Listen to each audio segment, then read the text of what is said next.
Hello, everyone. Welcome to the Stellaris show. It's been a little bit, been a couple weeks. Good to be here, guys. How's everyone doing tonight? Or for me, it's in the morning. Coming to you live from the Philippines. To those of you in America, and welcome to Stellaris. And looks like we're going to have a big update soon. But I wanted to play a certain theme today. And as you can see by the title, we are definitely going to play some space vampires. Now, pardon for the bump if you heard that. So I redid my mic setup. I have this unattached like it's like a dresser or a nightstand underneath this desk that I'm working on. And up until this point, I've had the mic attached to this desk, but now I have it attached to this that's separate from the desk. So hopefully that helps not bump the mic or causes much noise to go through when I move my mouse around. We'll see what happens and see if I can get that going or not. Just making sure everything's correct. Okay. No, sorry about the yeah, I mean, the phone's going to go off. So anyway, but let's go ahead and get started here. We're going to get right into this theme. So let me get situated here. It's been a little bit, guys. A lot's happened. A lot of exciting things. I finally, all active, all streets. No, I don't want to exit. Oh, okay. All right. Sorry, having some technical issues here. Okay. All right. In case I didn't say it, you didn't hear me say it earlier. Welcome to the Stellaris show. It's good to be here. I'm going to start this whole thing over, just in case. Yeah, it's March 22nd for me, March 21st for those of you in America in the evening.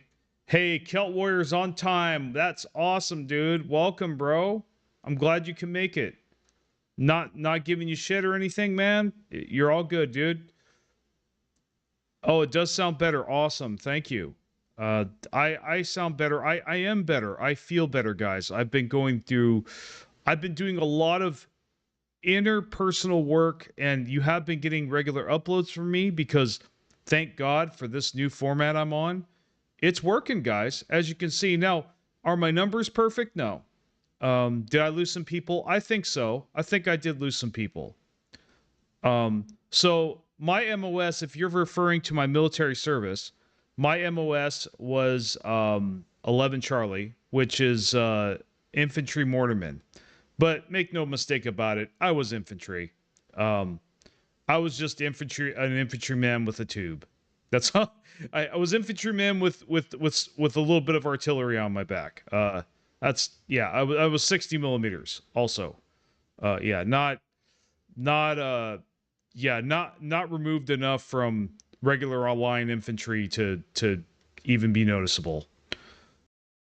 Yeah, like basically the difference between my job and their job was that I had an extra job in addition to their job. uh, it, and every once in a while when we were in the field, I got to relax when they had to roll around in the mud. Sometimes, but I had to do plenty of rolling around in the mud myself. So yeah, Lem Bravo there. Hey, what's up, brother, man? Fist pound, you know, Arnold handshake from Predator. Yeah. I wish I could throw that meme up right now, but yeah, dude, that and whenever I meet another Lem Bravo, that's what it's like. It's that meme, dude. Yeah. No, man. Welcome to all my brothers in arms out there. I love you all. So I've gone through a lot of personal growth these past few weeks. Just honestly, since I've gotten here, it's never stopped. But I'm glad and proud to say that the content has continued, and I have been able to release regular content for the past few months. And this format has been allowed me a lot of freedom and a lot of autonomy. Yes, the quality took a little bit of a hit. I would agree. For those of you that want to point that out, I'm with you. However, it's a necessary sacrifice because the way I was doing it before just was not working, as you guys know. Going months without uploads is not a good idea. It's just not tenable. So I would rather do this and take a little bit of hit of the quality, live my life and have some freedom, and still get it's still good content. It's just not as polished. I'll admit it's not one of my regular form guide videos. And now I will never I'll never say that those are never coming back. Absolutely. The door's always open there. I might get a wild hair up my ass, but in fact, I've got one right now on my mind that I might make, and that's an updated mastery, economic mastery video. I have learned a lot of things since that. But anyway, we're gonna get right into space vampires here. Now, I'm on a stopwatch and I'm going to be watching it. And I want to make, it's not a timer, it's not going to be intrusive, but I'm going to see it. And so I want to use that to kind of keep myself on track and keep things moving forward for you guys. So we had the vampire technocracy. I dreamt this up a little bit, because necrophage is a thing. And I was like, I mean, that naturally fits. And I guess the backstory here would be, what if, what if either the world from Blade or Underworld, pick your vampire franchise. What if they gained power and they actually did keep hold of the planet and actually did take over and made humanity their slave, whatever you want to call it. Though I think my approach here, my backstory here is a little bit more wholesome. The vampires in my story here, yes, they are authoritarian, but they're kind of like they take sort of a benevolent dictator approach. They welcome anybody to they give any human the opportunity to ascend, but they have to earn it, right? So through like merit, obviously.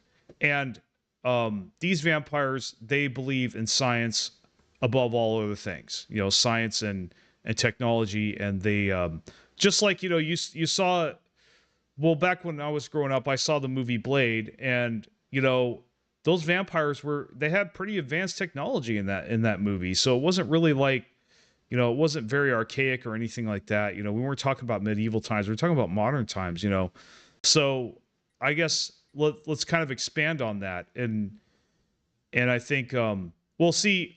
And most of and during that movie also, the purebloods were, fighting against the ones that were turned. And so let's just say that the ones that were turned, won out, and they began to dominate, and they took over, and they said, hey, look, whether you're born a vampire or you became a vampire, everybody has an opportunity to be one if they make the cut. They do the necrophage thing. So that's kind of where my explanation for this goes. All right, 5 minutes. So, all right. So the vampire technocracy, we're going to start with appearance. I went with, this was the most logical choice, I think. I don't know exactly what this portrait's called, but I actually have used this portrait many times throughout my time playing Stellaris. So I felt that this was very appropriate. The pale skin, pointed ears are kind of a nice touch, but you could almost imagine this guy having fangs, right? So there you go. And then species. So we call this group of vampires highborn. Okay, and they're plurals highborns, and they're highborn. Both genders as far as I know. And then humanoid. I chose humanoid 2. That sounded the most, I guess, Vestroyan or Transylvanian that you could get. Most vampire-like names, I think. It was kind of difficult to choose because there were some good vampire names, I think, as far as I know, mixed in there with some bad non-vampire names or awkward names that I didn't think really fit a vampire. So that was kind of a, that thing there. And then you've got so let's go into traits. And so now let's see. We've got necrophage. Okay. So necrophage, let's go ahead and yeah, I'll get to that origin when I get to it. So intelligent, that gives us, oh yeah, okay, here's necrophage. Leader lifespan 80 years. So these guys live they're almost immortal. They're effectively immortal. You are going to have to worry, you're not going to have to worry very much about them dying during your playthrough. Maybe once or twice you'll have a death cycle. I call it a death cycle where suddenly half your leaders are gone and you have to do all these shenanigans, at the drop of a hat. And it's usually at the worst or most inopportune time. Murphy's Law, right? So you're not going to be dealing with that event very often. That's why I like leader lifespan so much. Anything that keeps that event from happening and keeps me on track, keeps me from being distracted by silly stuff like that is a win in my book. Also, the longer they live, the more they level up, and the more they level up, the more powerful they are. So you got that as well. Pop growth speed. Now, don't let the low pop growth speed fool you. There's a reason for that, and I'll get into the origin soon. But pop growth speed is an abysmal minus 75%. So these guys do reproduce, but they do it very slowly. Organic pop assembly speed. So you can't vat grow these guys very well either, though it is a little better than just normal creation. You have, hold on. Oh, that's annoying. Yeah. Okay, so pop food upkeep minus 50%. So they use less food, they use far less minerals, they use far less energy. So you're saving a lot of resources by making more of these guys and converting your whole population to this to the species. Ruler pop resource output plus 5%. Don't really care about that too much. Specialist pop resource output is 5%. So that's good. Combined with other bonuses that we're going to get here is going to be really good. Now, it cuts off, and I don't know how to get it to so okay, I swing around my mouse around here and I bring it down. Jesus Christ. Okay. Worker pop resource output minus 10%. So I guess the downside here is that these pop output modifiers do not apply to hive-minded pops. Okay, so now I don't believe we're a hive mind. Pretty sure we're not. So because you can't be necrophage hive mind, but we're not. So worker pop resource output is lower. So that's kind of a double-edged sword there. So if you want to min-max, it's really not a big deal. But if you want to min-max with this build, yeah, you generally want to have another species doing your technician jobs and your mineral jobs. This is an interesting idea. I'm liking the build. Yeah, thanks. And you're going to see, guys, this build, or at least with the last time I played it, did really well. It blew me away. I finally clicked on necrophage and got good at it with this build. It does all the right things. Yeah, it's very good. So, yeah.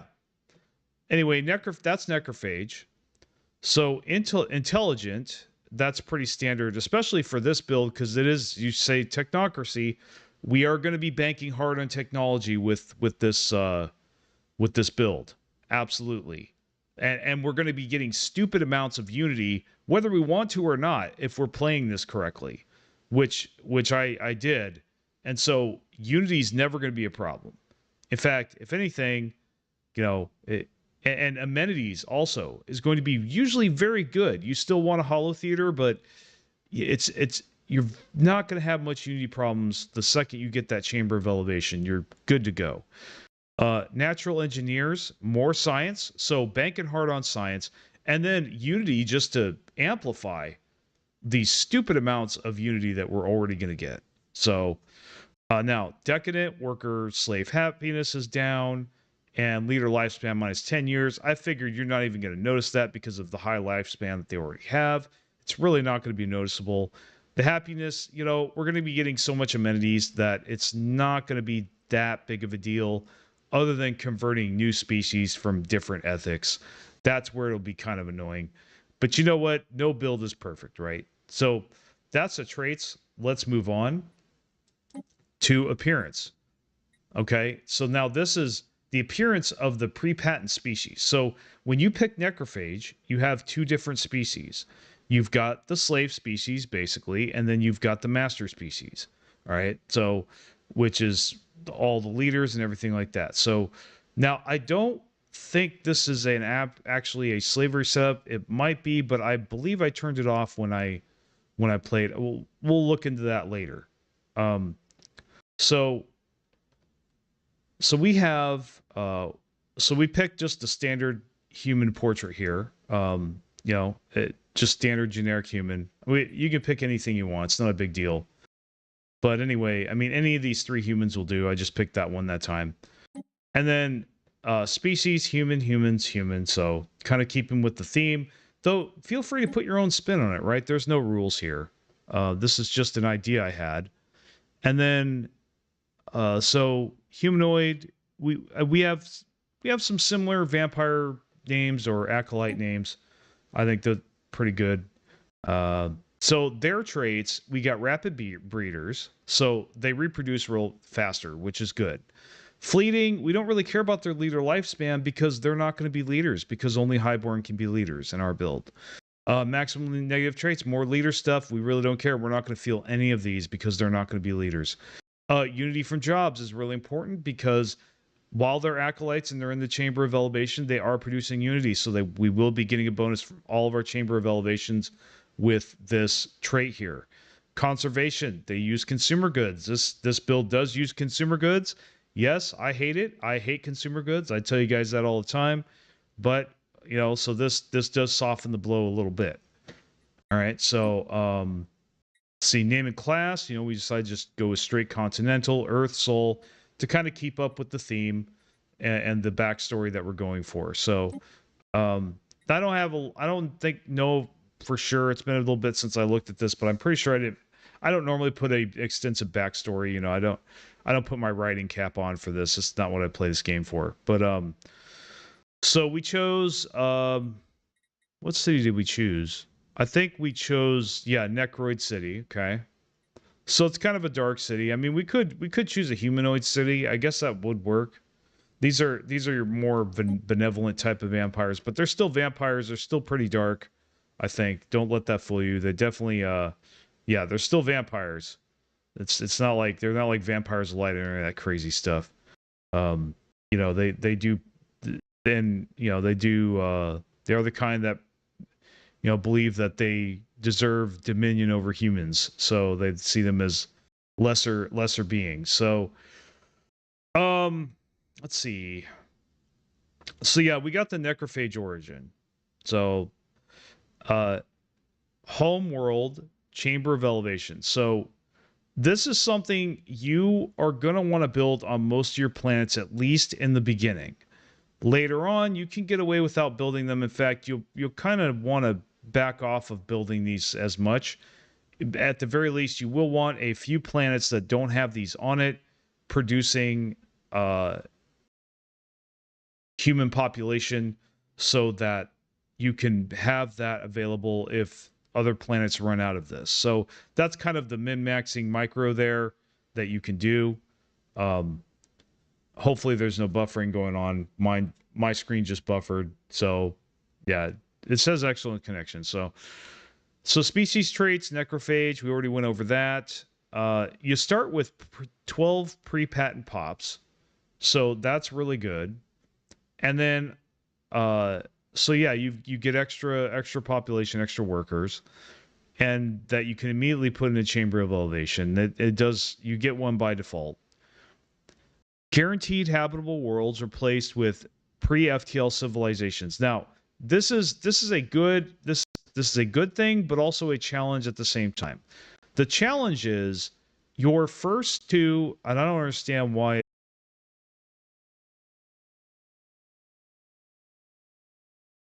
Are we back?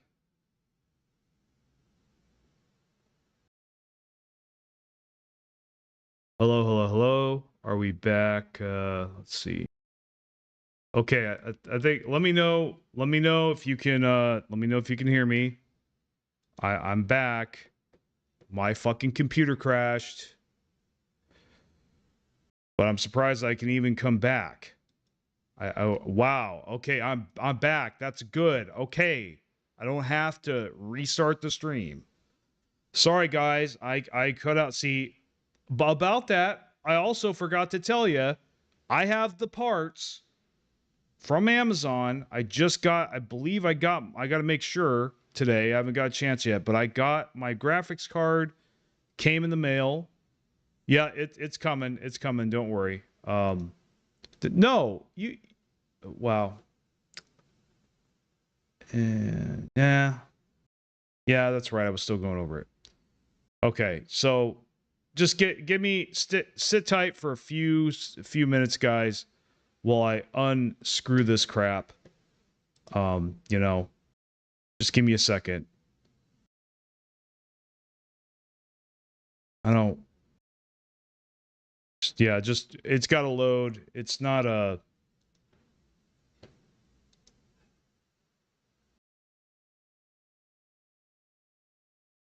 Yeah, just give me a second, guys. So, about my computer. All right, piece of crap crashed. Let's just try it again. Don't care. Sorry, guys. I'm trying not to lose my cool. But I want to lose my cool. But the good news is that this thing, this computer, I love, and ruining my streams with crashing during them. It working for hours before this. Cold, it'll crash out of cold. There is no rhyme or reason to it. Decides to crash now. Those days hopefully are coming to an end because I have all the parts, or I think I may have all the parts for my next computer, and hopefully, cross my fingers, hopefully I don't get scammed. I could take this into this company here in the Philippines that builds PCs. I think it's in Makati or whatever, for those of you that are familiar. Now, all right, so we got picture back. Okay, got the picture back. We'll go back to our game here. And all right, go back to edit. All right, so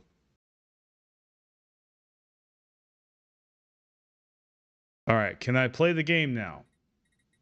Can I get on with my stream? Will you allow me to stream? Computer, are we good now? Okay, so I was on Origin, okay, and we were talking about, yeah. All right, so we were on penalties. Do enough video to maintain smooth streaming. As such, what? Okay, so you may be experiencing buffering right now. I apologize if that's what's going on. Let me just kind of refresh the stream. Hopefully that'll work. Okay, so yeah, so the audio is breaking up. Let me see here. Audio's breaking up. It's good now. Okay, that's good. Buffering, is it still buffering, guys? Is it buffering for you, or is it just me? All right. Anyway, guys, I'm about to get a new computer, long story short. So this BS is not going to, hopefully not going to go on for much longer. Unless I have problems with the new computer. Hopefully I don't. Yeah, it's got decent specs. I had to settle for a older gen graphics card, but any of you guys that follow the graphics card space know why that is, and I couldn't really help it.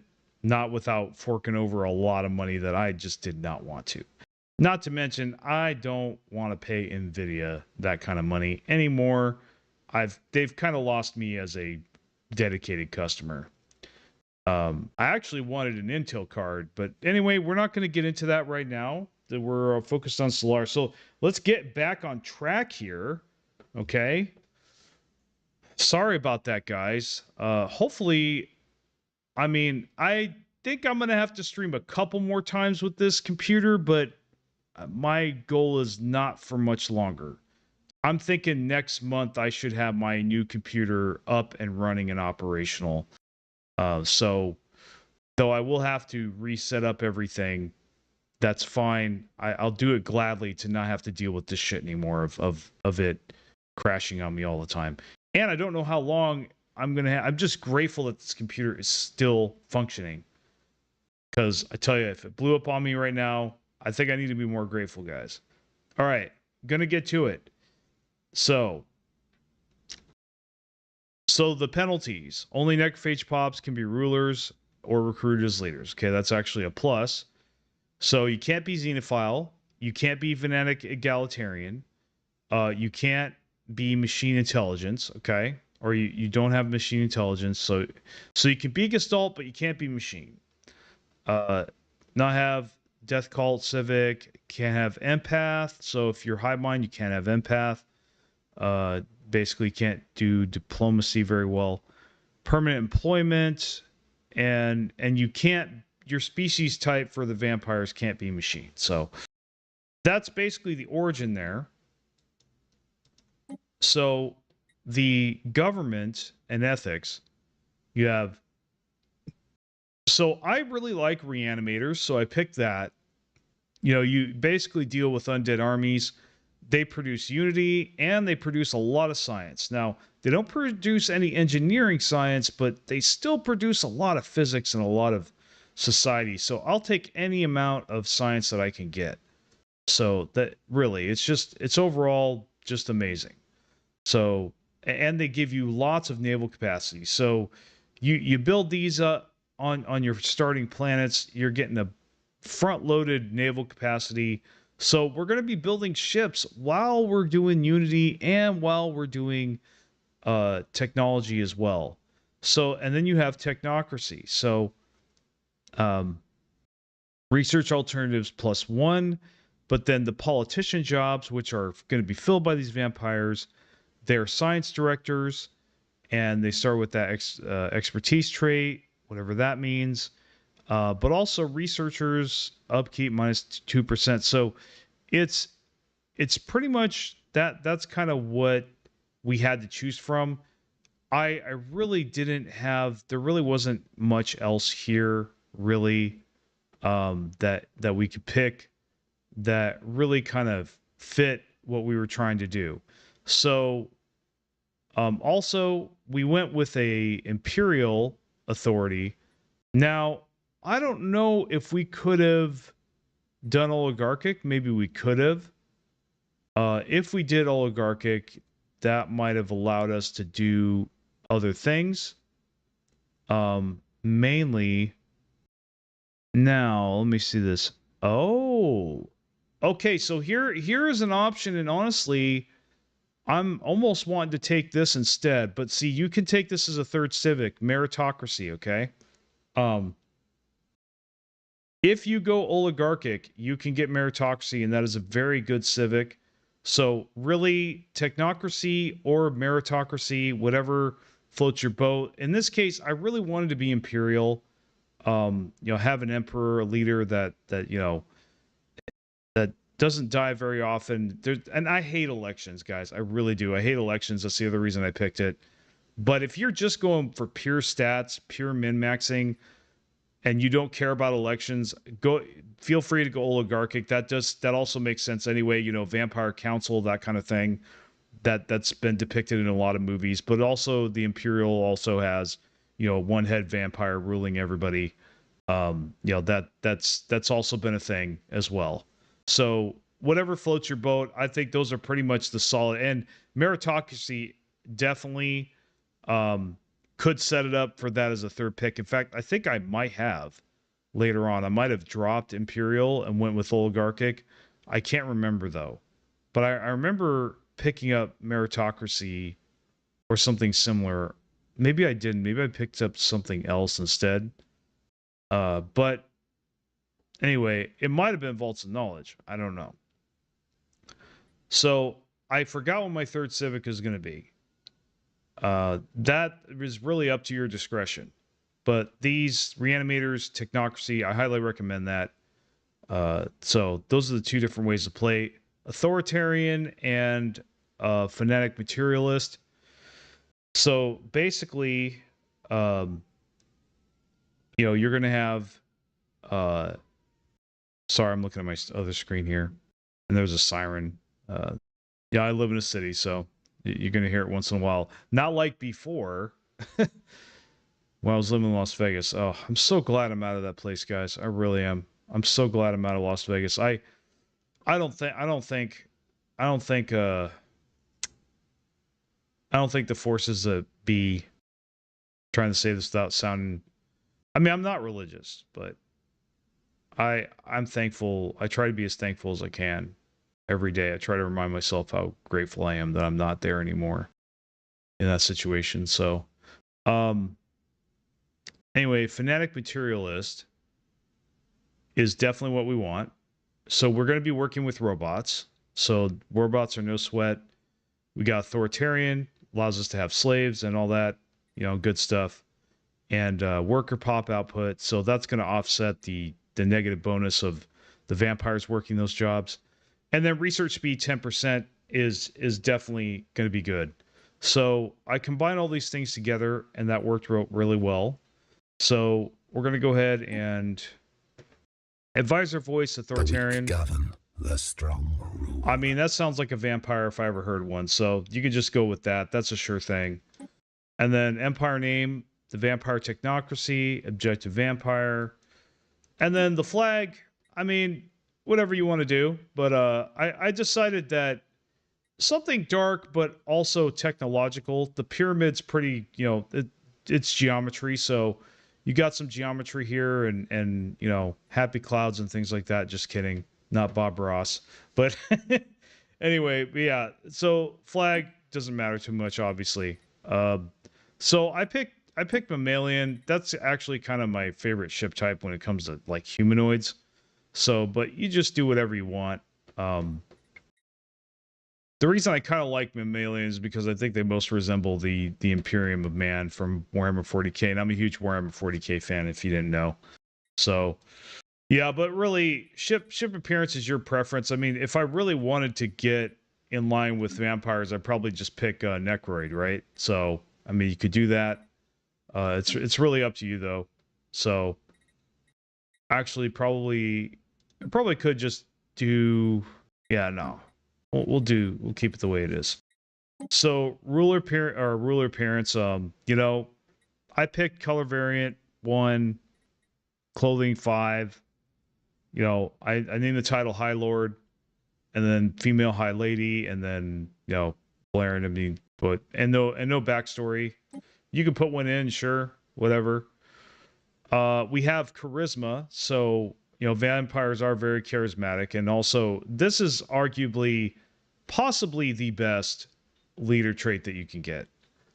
And the whole reason is because with this, combined with other leaders that have it, is going to easily allow you to do capacity subsidies, which you are going to want to do at all, if at all possible, as quickly as you can, barring a few different builds and a few different situations. And having enough edict funds is required to be able to support that, because it does increase over time. So you want your edict funds as high as possible in the beginning of the game so that you can run that capacity subsidies as long or indefinitely if you do it. Now, this isn't as important to this build because we already make stupid amounts of unity, so we could definitely take the hit from capacity subsidies even if we didn't have any edict fund at all. But it's still a nice thing to have just for any build. But it's really kind of your preference. Some, like if I was a hive mind, I always go with mining rush on hive mind because they do minerals. Minerals are very important to hive minds. Um, or maybe you're a big war guy and you like logistical understanding. Okay. So that's the build. Hope you guys enjoyed it. Now I'm going to clip this out. My plan is probably I'm going to interject this clip in between the video I just released yesterday, which I think was Remnants, and the video I'm going to release, which is Shattered Ring. That's going to be the next one, guys. Shattered Ring. I mean, I'm just basically going down the line of Origins.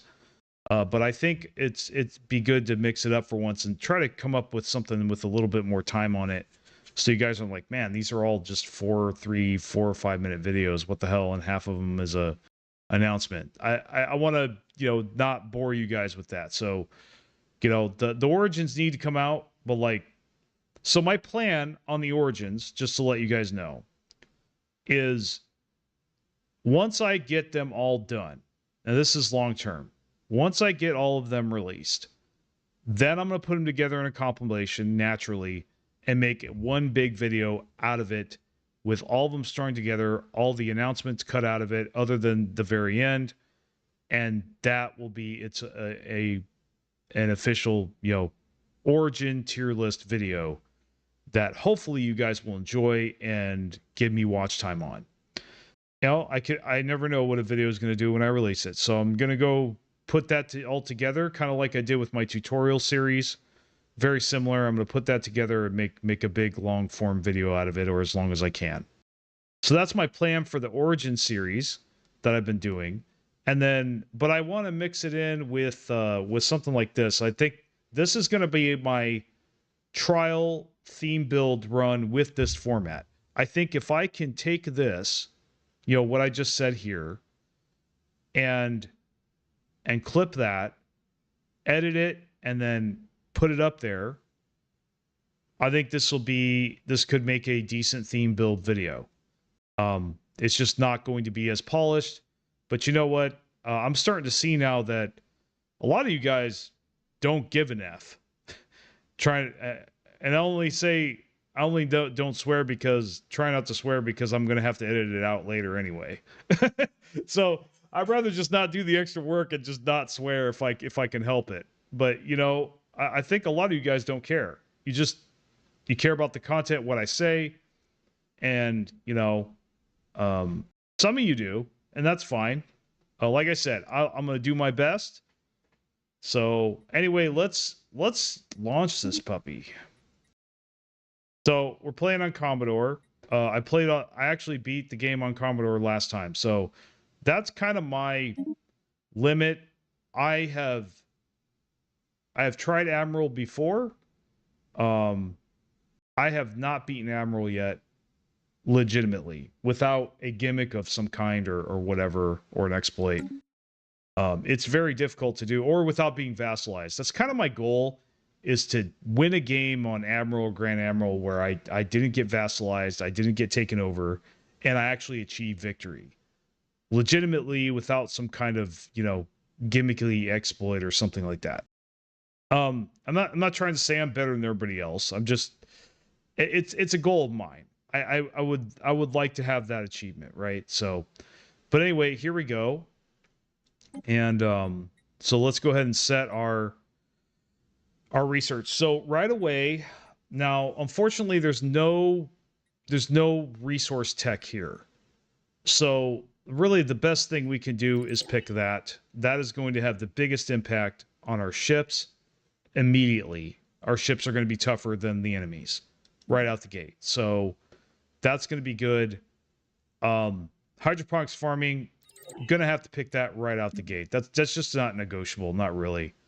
Most games you're gonna need that. Let's see, hey Zomatoma, what's going on, man? So yeah, we're going to be. Now we could go with improved deflectors, but I'm not really a total war build right now, so I'm not too concerned with making my ships powerful right away. My policy in early game is economy first. So this is something you cannot pass on. This is like, I have regretted every time I have passed on this. You don't know when it's going to pop up again, and it effectively doubles your energy credits. It's about as powerful as having capacity subsidies. It really is. If you put these on your energy planets, it's gonna do some work.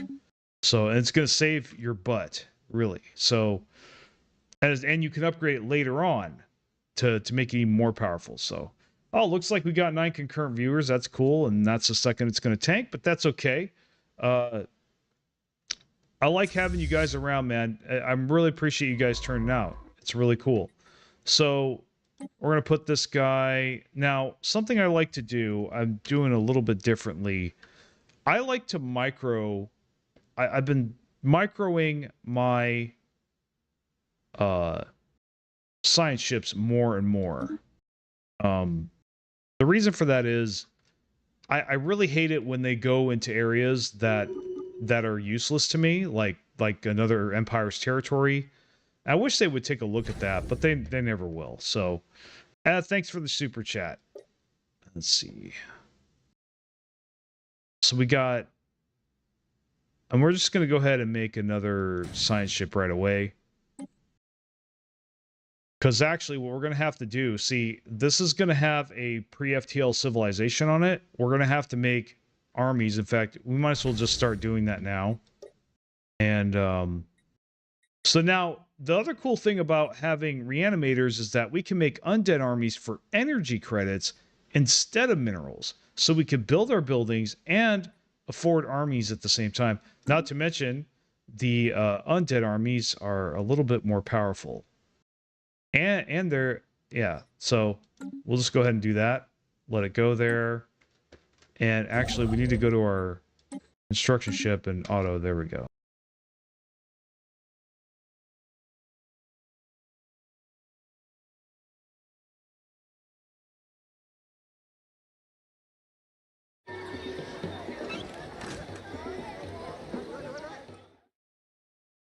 I don't support your channel. Okay, but you just did.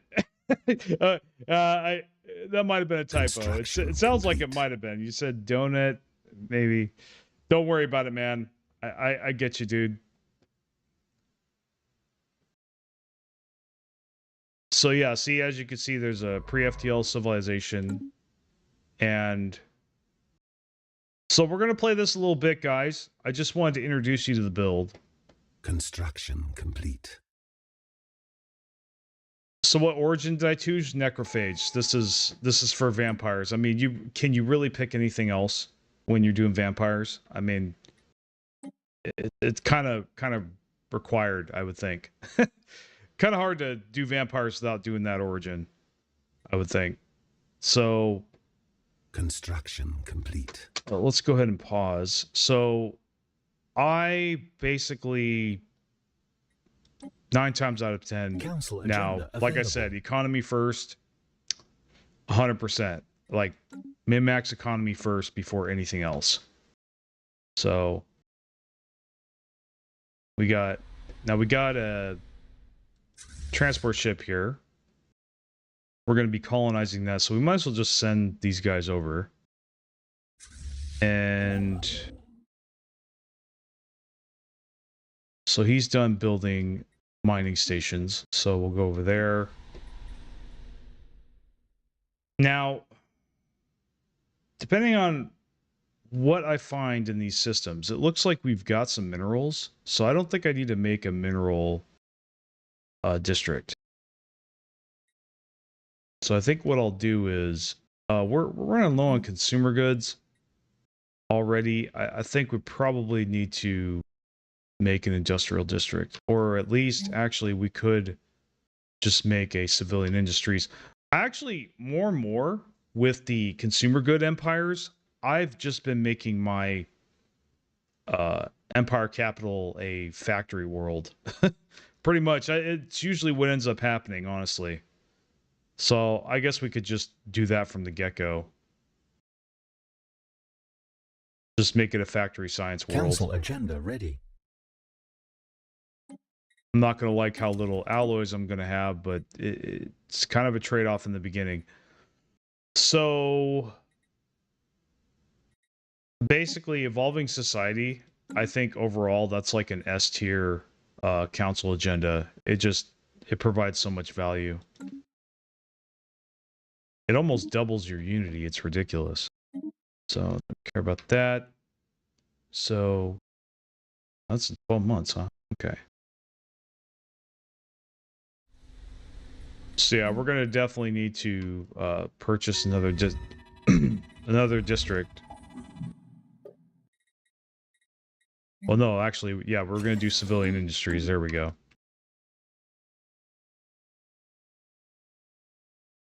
Oh, we do have another scientist, so we need to hire that.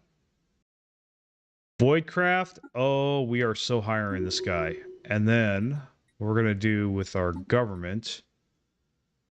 Let's see, Minister of Defense. Oh, that's a terrible one. I need to switch that guy out. Now he's got Spark of Genius, but man, really, I think I'm gonna have to. Yeah, I'm gonna have to switch him out. Yep, I'm gonna have to switch him out for this guy. We want that Voidcraft, we really do. Yeah, Spark of Genius. I hate to sacrifice it, but it's too good. If we can get destroyers and cruisers faster, oh my god, that's going to be a real game changer. So I'm gonna select, put these on a hotkey. Okay. And what I like to do is have them survey systems together and kind of just concentrate the surveying so I can unlock systems faster than normal. Now that might have some disadvantage, but I think overall it's an advantage. Yeah, sacrifice for a noble cause. So, all right, we're going to go in with our transport ships. Now, I remember making... Did I not? So, we need to go in here. What's the size of their army? Okay, we should be able to beat that. So, we're going to go in there. Just want to make sure it wasn't 100 or something. Sometimes it happens. Okay, so we got to wait for this to get in our borders.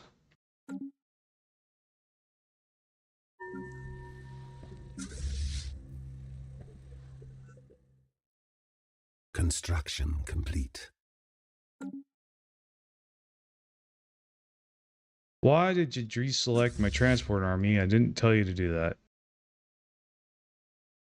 Okay, so this kind of annoys me. I don't know why this build is like this by default, but we don't want subtle interference. Why the hell do we want that, man? I want those planets. Those are mine. I am not going to sit there and watch them. So, allowed. So, okay, so diplomatic expanse. Let's see. First contact procedure. Bullshit. Aggressive. Thank you.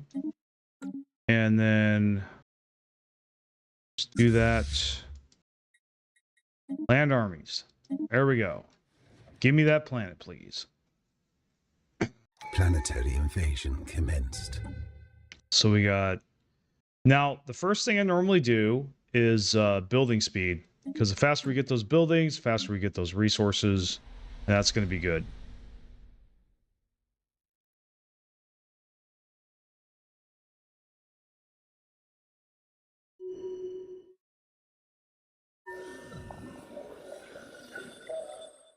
Ground invasion force has seized a planet. I know about empire building is to try to see the quality, not, but later you make a sequel. I know you can't, but I will pay for it. Does that count? I don't know exactly what you mean by that, but you know, yeah, a little more context, I think. But yeah, I mean, I'm gonna continue. I'm gonna try this, the theme build with this format, and see if that works. And if it works, then I might keep doing it. It's just taking this one day at a time, guys. Let's see. Okay.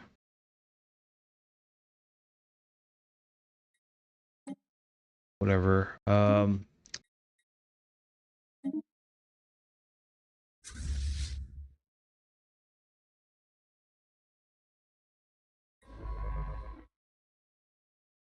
right, that's good. We'll go ahead and put him on automatic. Go ahead and make another construction ship. And can we make another industrial district? We'll see. So, like, I don't know why, but like, see, this is why I don't like consumer goods. Like, right out the gate, we're having problems for no reason. So, yeah. Well, hopefully that civilian industries stops taking its sweet time and we can get that going.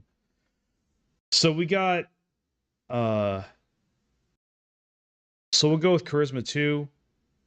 Part of me wants to pick politician, but we'll go with this.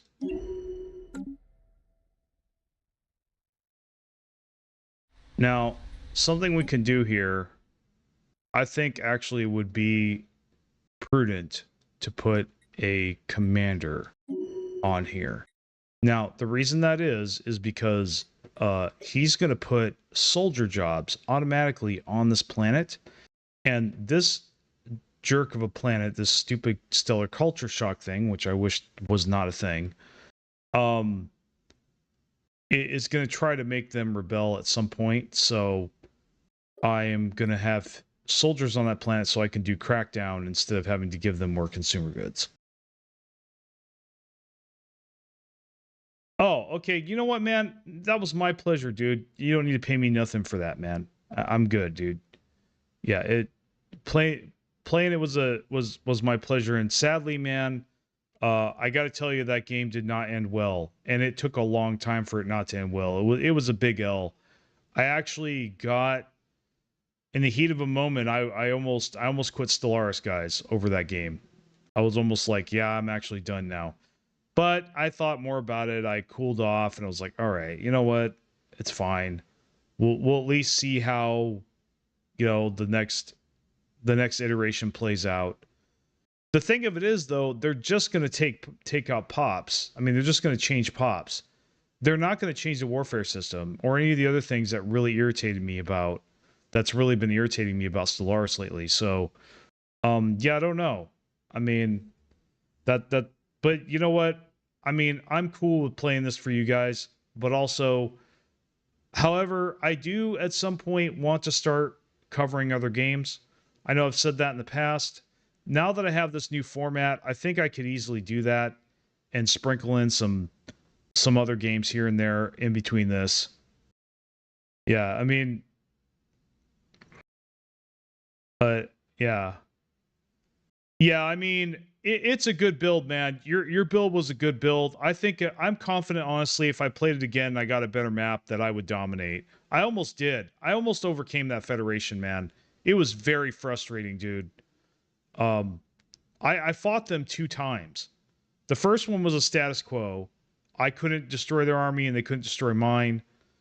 And then the second one, they dominated me because they got particle lances before I did. And I almost broke my computer, dude. I was very mad. I was very mad, dude. Like, it just, I don't know. I get really upset.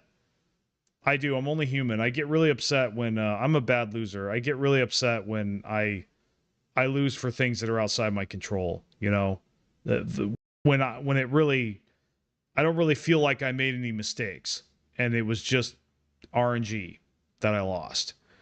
That, I think that's the hardest part about Stellaris for me, is when I lose because of that, where it's not really anything else I could have done, like skill wise, not really. I mean, the computer gets stupid amount of bonuses. They get unfair advantages as a hegemony or a federation start, and it's just broken as hell. The mechanics are just broken right now. So I sometimes I get lucky and I can get ahead fast enough to beat the Federation fleet, and other times, it's just, yeah. So yeah, I mean, this is good. Sorry about the alarm. So we got our first planet. And what helped me with these culture shock planets is the first thing you want to build with these is a holo theater. I hate these two. Don't get me wrong. I really hate these, but you know what I hate more? Clerks.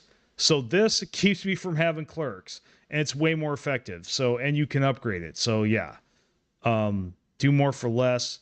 We'll go ahead and unpause it and get that going. Okay, our consumer goods stabilized. That's also good. Let's see. Hopefully that's not an empire that's brushing up against us and farting, but I think it might be. Let's see. Meaning, like, they spawn within 4 jumps of our empire. Yeah, this game likes to do that too. Though I haven't experienced that as much lately, it doesn't mean it won't happen.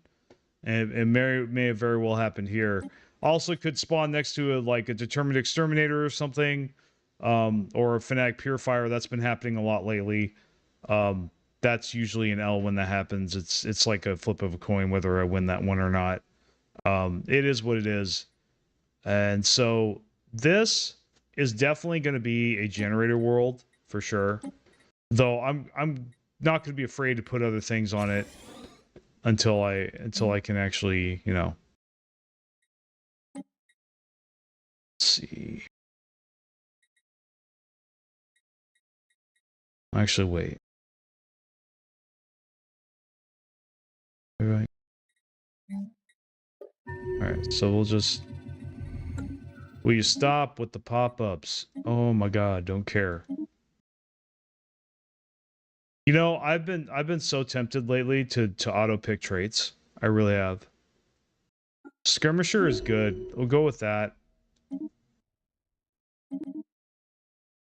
I actually recently changed my mind on afterburners a little bit. I'm okay with afterburners until I get shield capacitors. I mean, because what else are you going to put in there? Other than reactor, you know, reactor boosters if you need it. But if you don't need reactor boosters, there's not really anything else to put in there. So you might as well. But it's not a top priority. It's not like a must-have. Like, it's not like a required for build kind of thing for me. Star system charted. All right, so we got another system open. So we'll go ahead and build that. Put this guy on auto.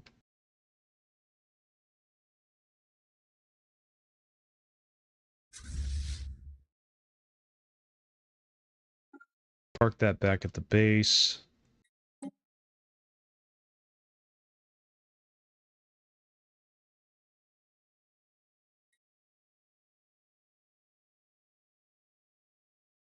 Another thing I do sometimes is that I selectively tell the construction ships to just build mining stations and not research stations.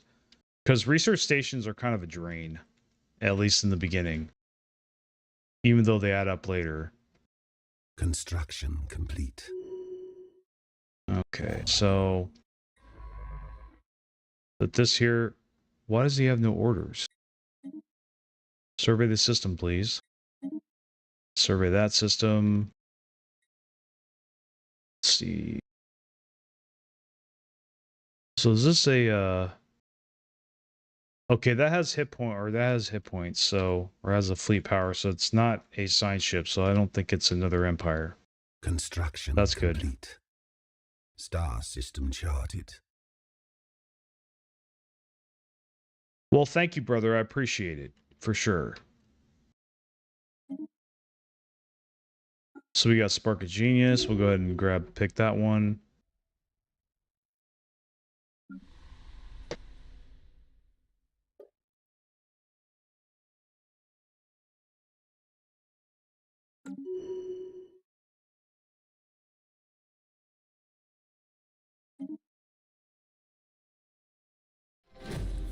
So he's the head of research, so probably a good idea to pick Charisma on that one.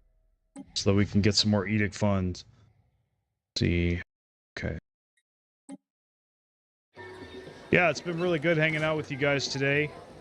I wasn't sure I was feeling up to it, and that's our second planet, so that's good. We'll go ahead and claim this system here as well. and make our way over there. So I'm glad. I had a hunch about going that way. So it's good that we went that way.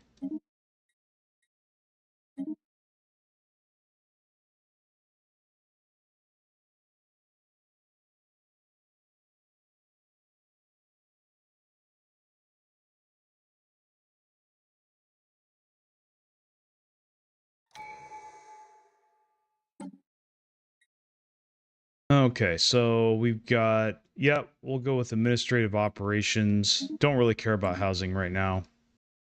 It's not really a big deal. We do need to get a holo theater. Technology secure. There we go. Grab that. Definitely doing the holo theater. Okay, so we got hydroponic farms. We probably need to start making starports with farms on them to get ahead of the food. In case we have deficit. Now, this is a tough choice because you want to pick the Unity no matter what. Though fleet command limit is just too good to pass up, really. Though additional edicts like capacity subsidies, you know, I hate choices like this. So we'll go ahead and Unity here. Go ahead and pick the Unity. Go for the economy because that's going to unlock capacity subsidies, and that's something that we got to have. And the sooner we can have it, the better. We're actually doing okay on energy credits. I'm surprised. So we're going to take our transport ship over here. And oh, that's weird. It was 40, now it's 91. I think that grows over time.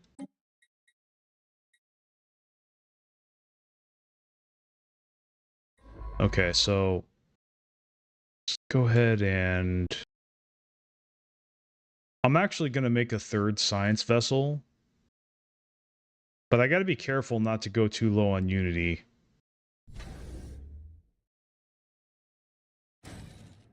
But let's do it. I need a science vessel just cleaning up these odds and ends here. Surveying stuff on its own. Well, the main bulk of my science ships surveys everything.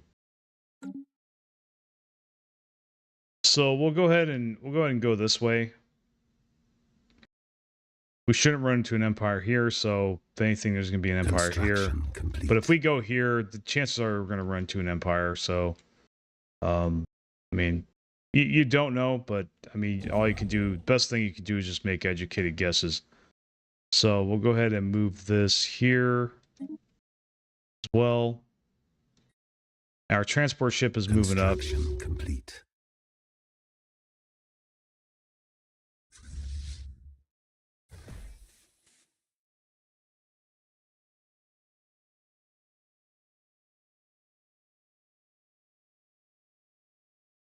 So there we go. Land armies. Okay, so we got a holo theater, so we're definitely going to put guys, we're going to favorite that. For sure. We really don't care about the jobs right now because as for culture shock, the resources are dog shit, so not really going to be having fun with that planet for the first 10 years. I really hate the culture shock thing. It's really annoying. They need to take that out. They really do. Should be able to use that planet right away. Shouldn't have those kind of disgusting penalties on it. At the very least, it shouldn't be able to rebel on you when it's got that on it. So, let's see. Fertility Preacher. He's a Minister of State, so he's going to get this. Ship build speed. I don't like not having food, so... As much as I know how useless food as a resource is, unfortunately, food is like one of those things if better to have it and not need it than need it and not have it. Because if you need it and you don't have it, you get screwed.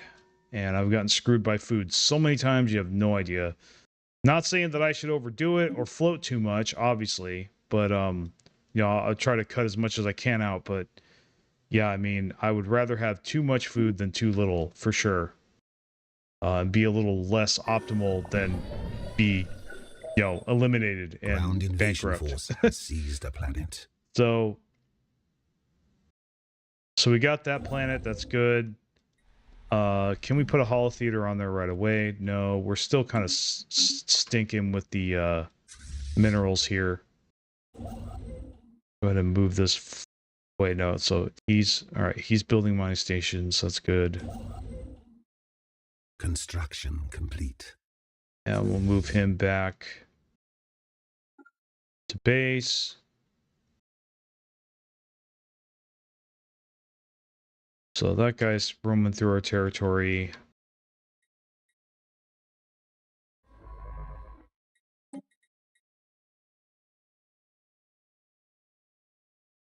Now, this irritates the hell out of me. Okay. Oh. Okay. Well, that's good. So I'll just stick him on there, I think. Yeah. Yeah, I don't want a scientist on my planet. No thanks. I want him surveying. So we're just gonna have him survey and that's it.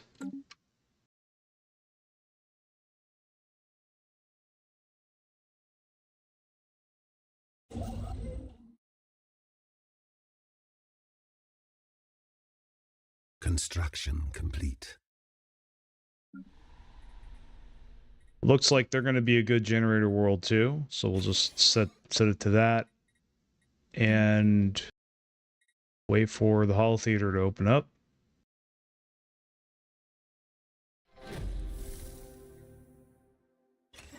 There we go. System charted. A foreign power is hailing us. All right. Luckily, we're getting a lot of mineral deposits, so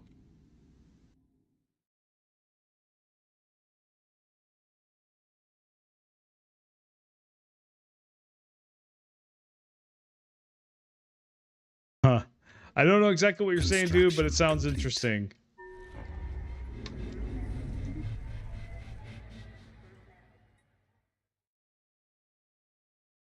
All right, so stupid crime, I don't care. It'll clean itself up. Technology secured. Definitely going to make another construction ship. Okay, so we got an energy grid. That's really good. As much as I want to pick blue laser, we can't ignore that. We have to get that ASAP. Yeah, energy credits is something you cannot afford to be in a deficit for too long. The game is very painful when you go for prolonged periods with a energy credit deficit. It is not fun. So we're definitely going to replace this with an energy grid for sure. Yeah, definitely not doing stupid marketplace.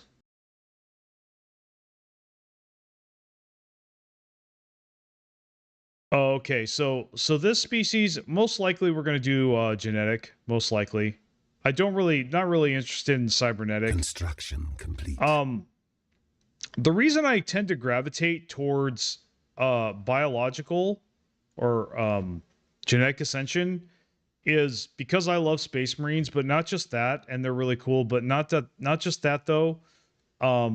When biological really gives you a lot of freedom to make the species you want to make, and you can make really powerful species, really specialized, and you could do that with cybernetic also to a degree, but not quite as much. Also, the thing of it is, cybernetic is way harder to get into. It takes way longer, and it costs way more important tech. Honestly, the biggest reason I don't take cybernetic more than I should is because it costs energy, or it costs engineering research to modify your species. And that's a huge L, because that's engineering research you could be using researching ships, the next thruster type, making your ships faster, mega structures, a lot of important tech that you're stalling out on by doing that. And it takes a long time on average. Most of my games where I do cybernetic, it takes a long time unless it's front loaded to me, like with Cybernetic Creed. So that, but with biological, it takes society. So being locked out of society for a while, that's not nearly as big of a deal as being locked out of engineering research for a while. That actually could kill your game, being locked out of engineering for a long time. So that's kind of why I tend to avoid going cybernetic most of the time. Not saying it isn't the most powerful min-max wise. There's a lot that argue that it is, but I really don't think biological ascension is that much weaker. Especially, and it is definitely the easiest to get into. And if you just want to ascend your species and make it more powerful, you really can't go wrong with genetic ascension. You know.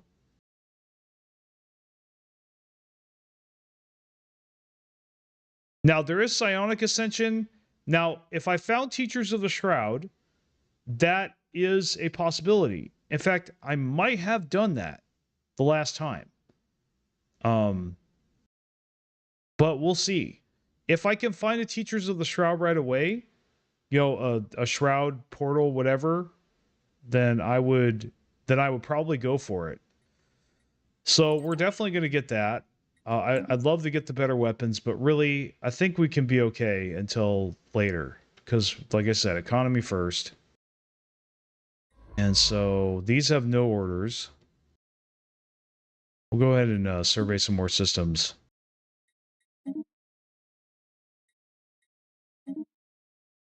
Okay, so actually, yeah. We're going to go this way. There. Go there.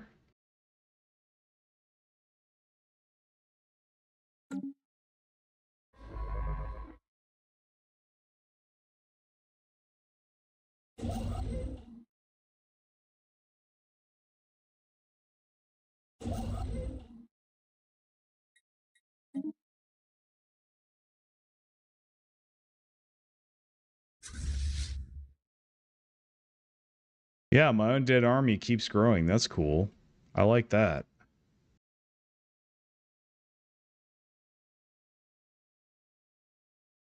Let's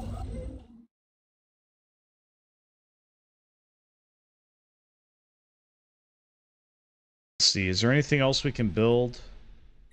Oh, that's right. I was gonna replace. Gonna wait for the energy grid there. All right, so let's get the energy grid complete. The other thing too, the other reason that having a high amount of energy credit gain is a real win, is really helpful, is because you can basically buy all the other resources if you have a deficit within reason, right? Obviously, there's a couple resources, consumer goods and food mainly, that you don't want to be out of long term, or no amount of energy credits is going to save you if you have a big enough deficit in that. So, Star system charted. Okay, that one's done. Claim that. He's going to go back there. That one's done. Do we have enough? I hate it when it does that. Yeah, we have enough. Cool.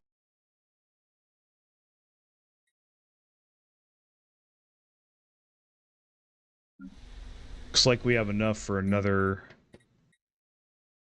And honestly, I'll just pick an Autothon monument. Actually, no. I don't want to do that because we're kind of short on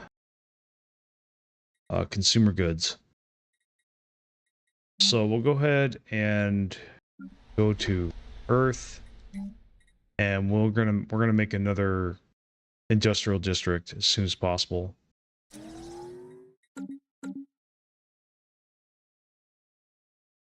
Construction complete.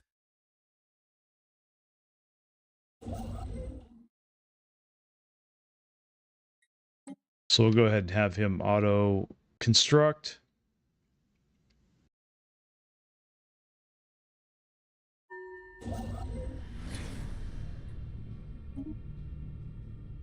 So this is the elevation ceremony. So this is when the acolytes in the chamber of elevation, they get turned into necrophages. So, or yeah, they get turned into highborns. And so we pretty much got some more resources, basically. Okay, so another contact.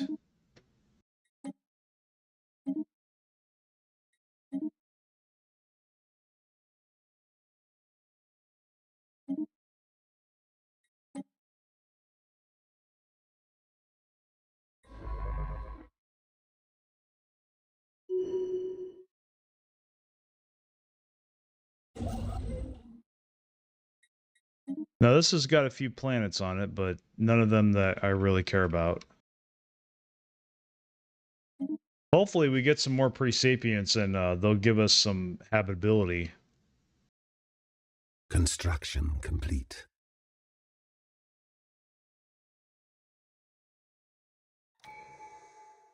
So we'll go with resilient for sure. Don't like him dying. You know, actually, we're going to go ahead and put a... we can put him on there for sure. Okay. See, that's why I put a holotheater on there so they won't rebel. So they got a ruler that's unemployed. Don't care about that. So we could probably build a... Probably build a generator district. Actually, no. I want to build...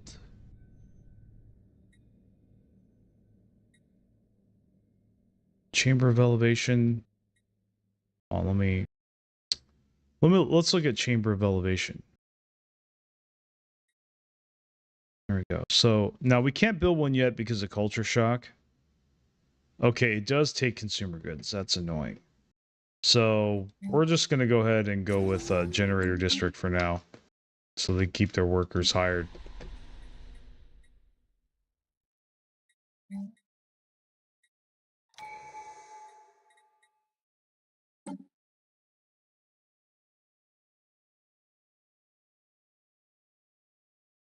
So yeah, we'll just do resources from jobs. That's a good one.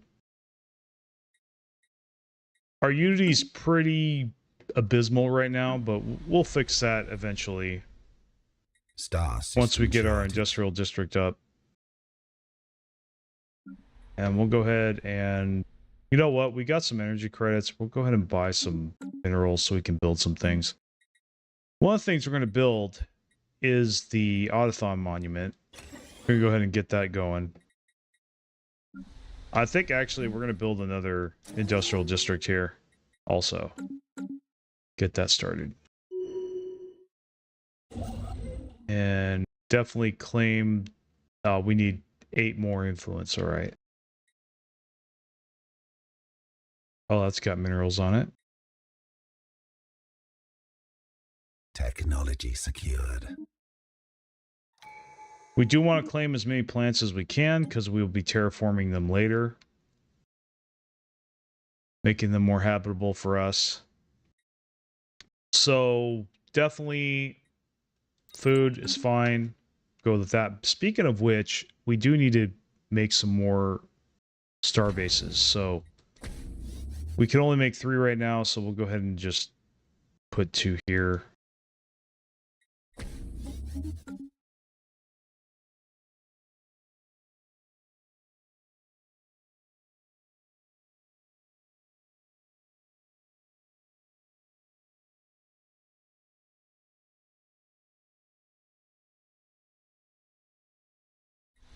In fact, honestly, I know it's kind of going to be a hit to my credits, but I'd rather just get used to the construction complete. The lower amount of credits complete. than have my economy tank the second my ships leave the base. I think that's something I might start doing. So I won't get blindsided by it. So what's the power of this in here? Okay, this is definitely going to be restricted for a while. So we'll just restrict that, make sure nobody goes in there. And then think we're going to come over here. It looks like they're exploring that, surveying that, so it's going to be a bit before we can claim another system, though. So the early games is a little bit boring, you know, gotta admit.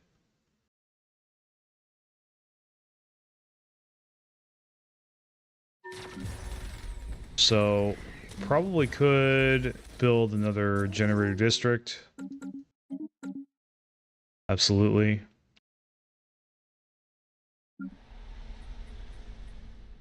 That's good. So I think now next we'll build a city district.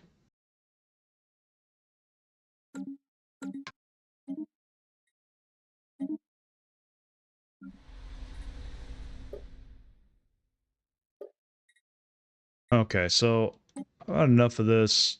We'll just like throw. Oh, we can't. Okay. I wish I could.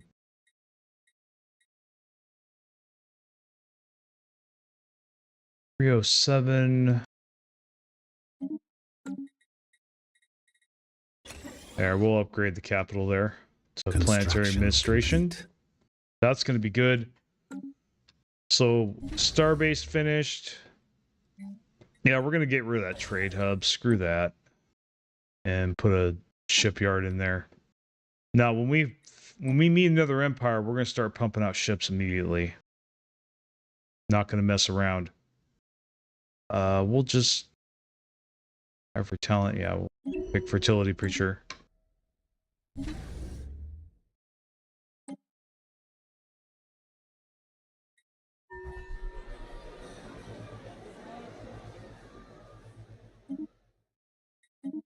Okay, so we need to go into our factions and let's see.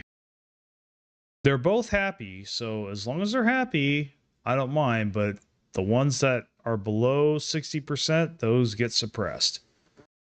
I'm actually going to promote this one. So I'm going to promote that faction.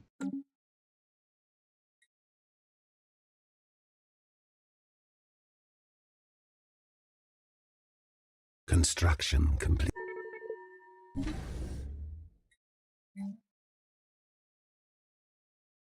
Okay, what do we do here? I think we're okay with having the one shipyard and then having some anchorages. I think that's fine as long as we have the hydroponics bay. You know what? I kind of do want a couple more shipyards so I can pump out ships pretty fast. So monthly unity plus council gen speed. Hey, I'll go for it. That's pretty nice. All right, take care, man. Boring but fun. I was about to ask ships, when is the best time? Okay, the second you detect, complete.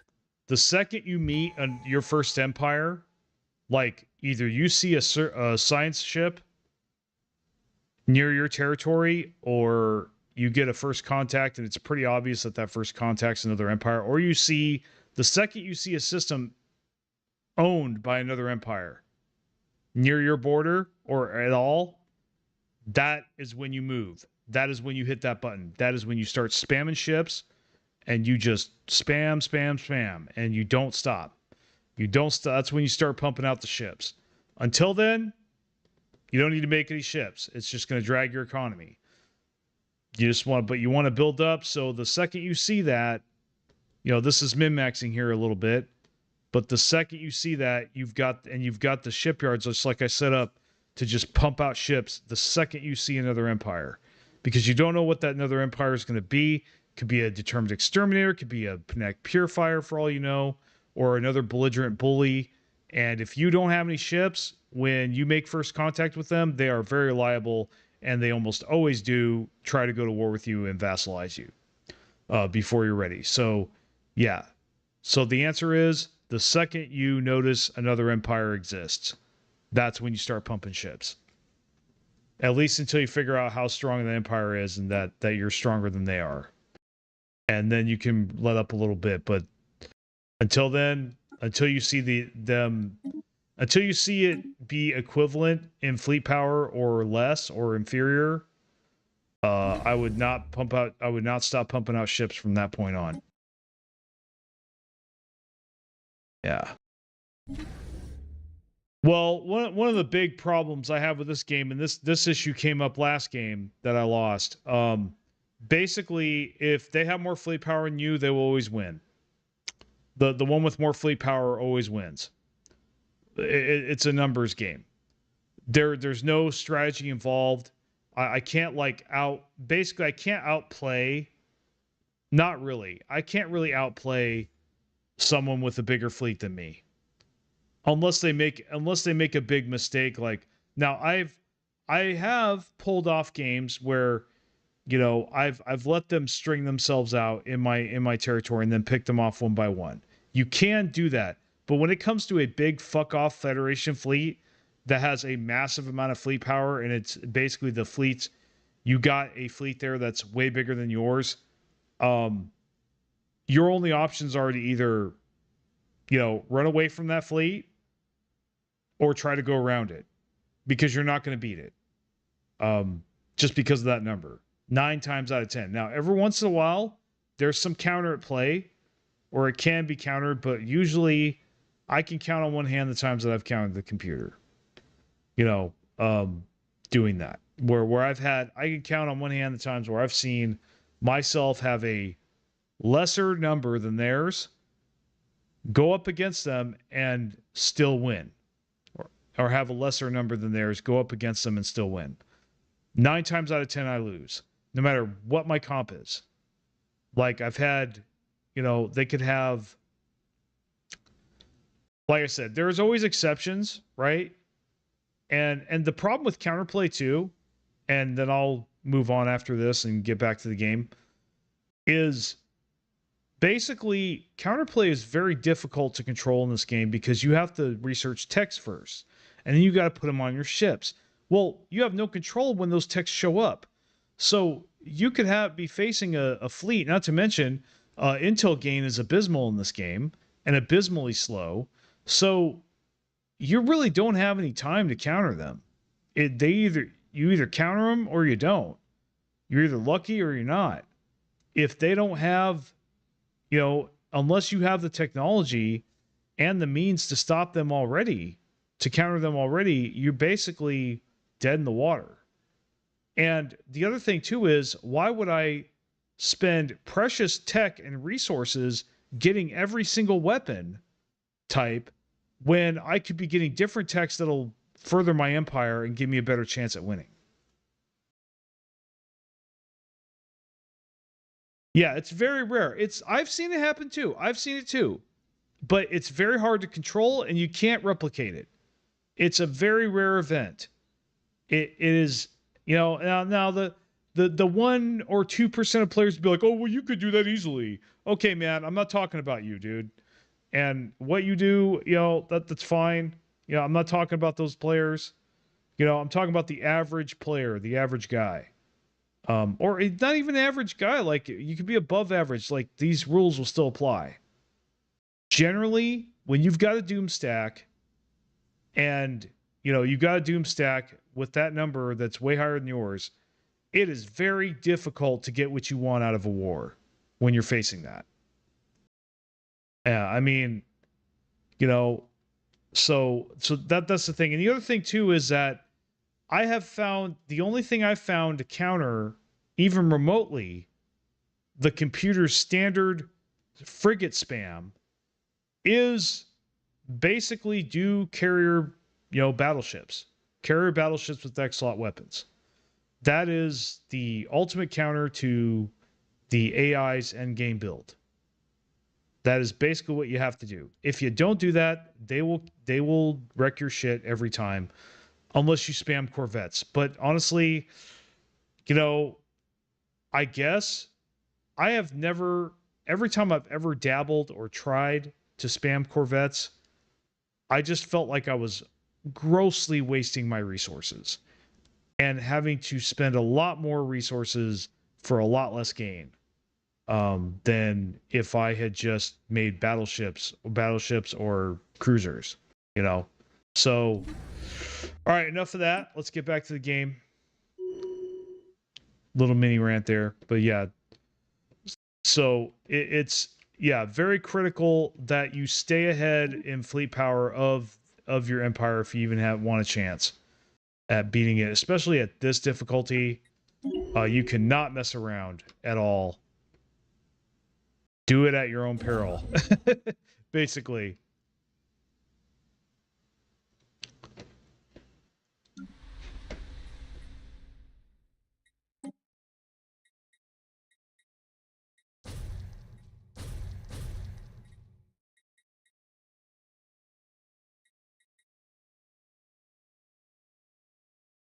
So we got some minerals that we could use here, but these guys aren't employed. They need a job. Okay, so what are we low on? Honestly, I would like to. No, we're low on minerals. You know, why not? We'll just do minerals. We can always switch it later. Star system charted.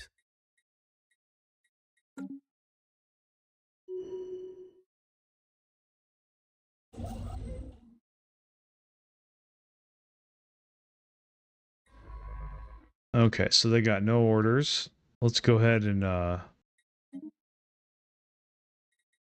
survey this stuff. We're probably going to run into an empire any second now.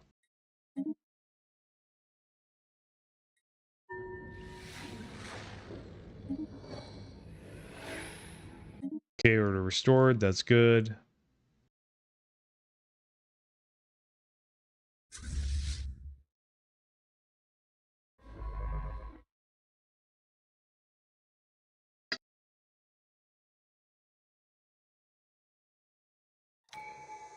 Blocker cleared.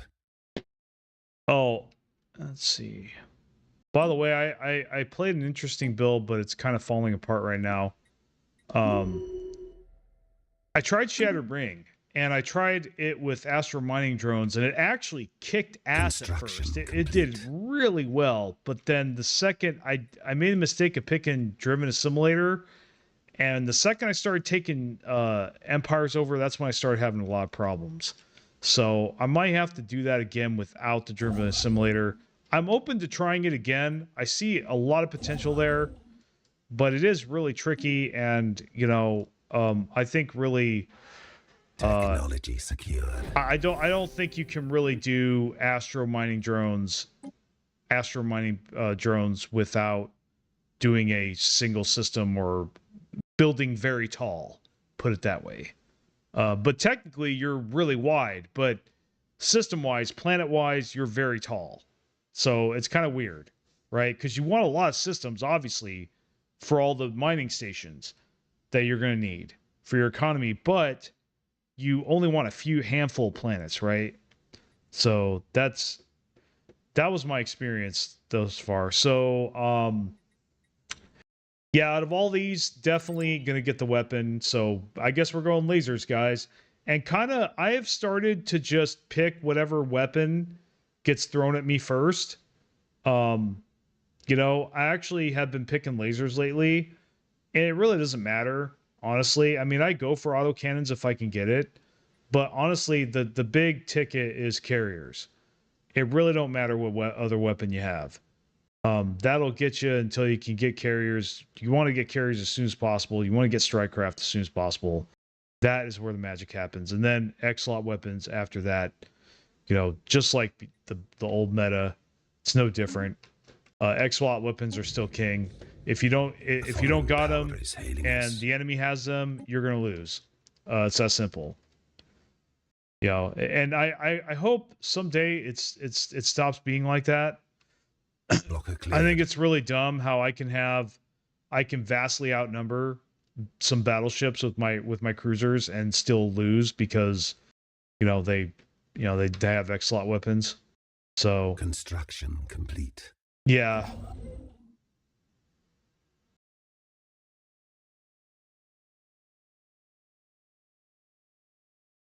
I'm really digging how many concurrent viewers we have right now. That's pretty refreshing, honestly.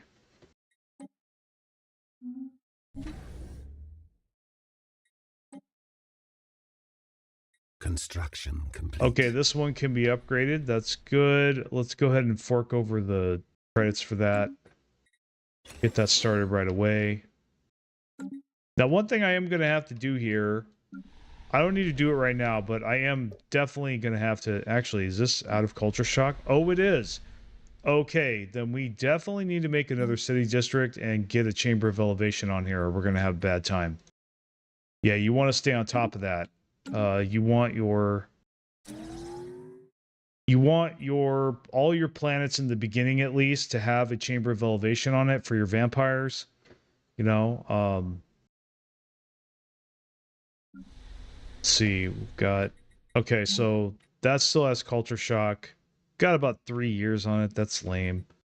But I think we could make a, what does this have on it? Okay, Autothon Monument. So we'll go ahead and do that next. Blocker cleared. Autothon Monument's going to straighten out their ethics so they stop being unhappy. That's going to be good. Hopefully. Hopefully they stop being unhappy. Council agenda ready.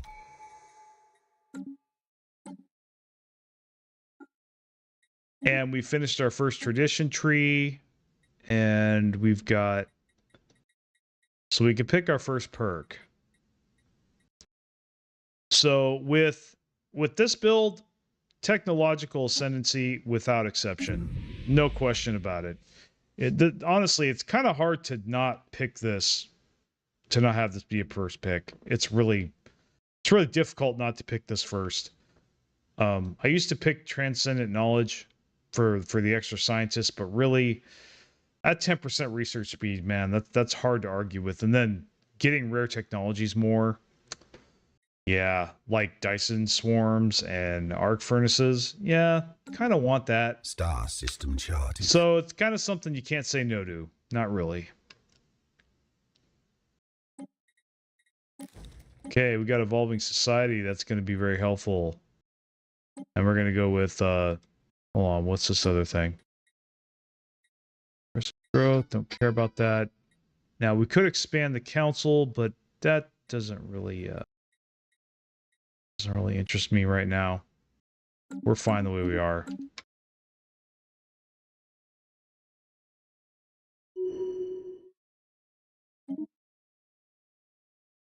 I'm thinking we could possibly go till... We could possibly go until maybe... Let's see. Go for another 20 minutes maybe. Give it an even 2 hours since we got cut off by my computer crashing.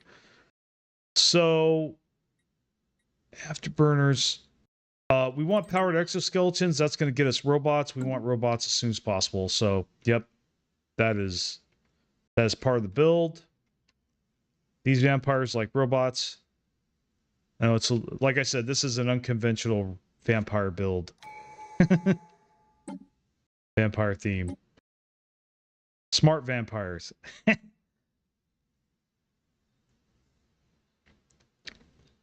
So, you know what? I'll just get the second level.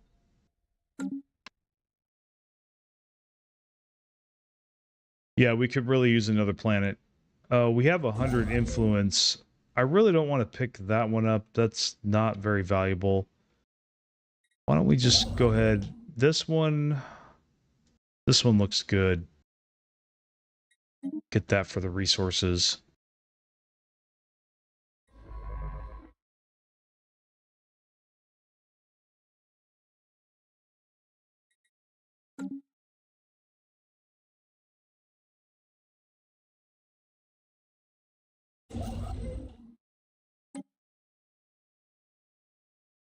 Actually, you know what? We actually want to go over here. I changed my mind.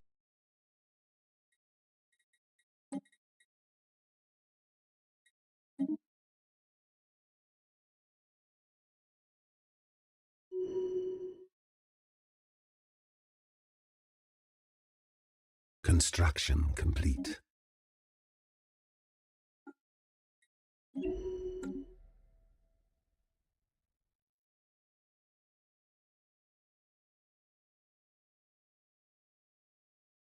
We definitely could build another industrial district. We have 50 minerals. Go ahead and do that. Oh, we could make a chamber of elevation. We'll have to wait, unfortunately. Star system charted. Yeah, happiness is annoying. It really is. You know what? Is this on live chat?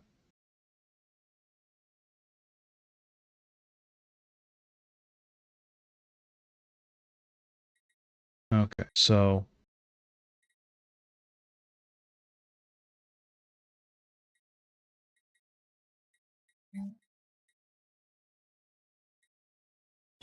there we go. Make a chamber of elevation. We do need to make a generator or energy grid on here. Throwing civilization encountered. Yeah, we got another city district being made. Construction complete. That's good.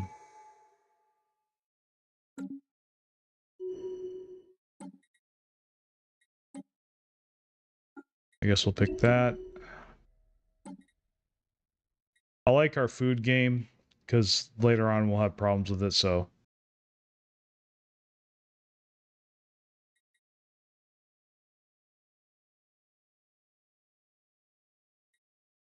Yeah, nothing beats technology. Like, and actually that is something else I kind of don't like, never liked about this game, is that basically this game really heavily rewards people who bank on technology instead of instead of the other aspects of the game like economy and military. Uh Military being the least rewarding of the three, but basically it's like food. If you don't have military, you're basically dead. You know, you're going to lose. So you have to have military at least to defend yourself, if nothing else. But like, other than that, it really, yeah, you can really hurt yourself if you neglect. You at least if you, so you can get away for a while neglecting tech, but at end game it's really going to hurt you. And then, and if you neglect economy, well, you're just going to have a bad time the entire game. So yeah. So for me, I kind of go economy, do what you have to do with fleet, and then, you know, unless you're a total war empire, then fleet is your number one priority because everything else will fall into place as you keep conquering. But if you're not doing that, especially if you're playing tall, you build just enough fleet to get by, to keep people from vassalizing you, and you pump into your economy, and then you use the economy to pump tech. That's basically the pattern I follow now, and it's kind of gotten me to the next level a little bit. Um, you know, but the problem with focusing on tech right away is that consumer goods exist. And so if you try to bank hard on tech, consumer goods stops you from doing that. Or energy credits if you're a machine, because energy credit deficits in the beginning of the game really suck. So Construction. yeah, you might as well just focus on the economy first until you know you've got it. You got stupid amounts of resources, and then you just want to funnel all of that into tech. Is kind of what I've been thinking lately. Because really, now Unity, that's the other side of this. So where does Unity fit in? Well, now that we're talking about this, let's talk about it. So Unity is kind of in a weird place. Okay, it's always been in a weird place. It's you do need it. You really, but you usually do not take it doesn't directly cause you to lose the game. Not directly, but it can indirectly cause you. So, like for example, if I know I'm going to do a lot of fighting in that game and I don't pick supremacy or I don't get it fast enough, that could hurt me bad. But then again, but I know what will hurt you bad for sure, and that is not getting fleet tech right away, not getting weapons right away, and armor and shields for your ships to get ahead of the enemy and beat their fleets before they beat yours. That for sure is going to make you lose. So Unity's in a weird place because it's not technically required, really, if you think about it. It's not really required to win. In fact, I've wondered sometimes, could I just ignore Unity and, you know, just focus on tech and ignore Unity and just do the bare minimum on it and not pay attention to traditions? The other thing too is that now with with Dyson swarms and arc furnaces, you have a lot of other things to spend your Unity on besides just traditions. So that's kind of the other part of this, that not having Dyson swarms, if you have machine age and you're not getting Dyson swarms and arc furnaces as soon as possible in every game, and upgrading them to max as soon as possible, you're at a huge disadvantage compared to the other empires. You will be at a huge disadvantage in mid game because there's really no faster way to pump out alloys faster than with arc furnaces in the beginning. Now, at the end, you get things like, planetary rings, and you get orbital rings that double your resources. And you get arcologies or ecumenopolises, which you can make forge worlds. You can make epic forge worlds. Once you get those, that starts out competing the arc furnaces. But man, you get arc furnaces so much sooner than all that. That is end game stuff. But you get arc furnaces like sometimes as early as end of early game. And that just like having like a 300 gain of alloy in mid game is super powerful. That's how I've won most of my games, honestly. If I can get that before the middle of mid game, the middle like 30-50 or 350, year for 350, I'm in pretty damn good shape. I will just start snowballing like crazy. But so speaking of Unity and traditions, looks like we got another one. Now, also depends on the build, right? This build is very heavily Unity focused. Now, the other thing you can do with Unity is ascend your planets, and that's something I do, but it's not required, right? Like, you can get by without ascending your planets.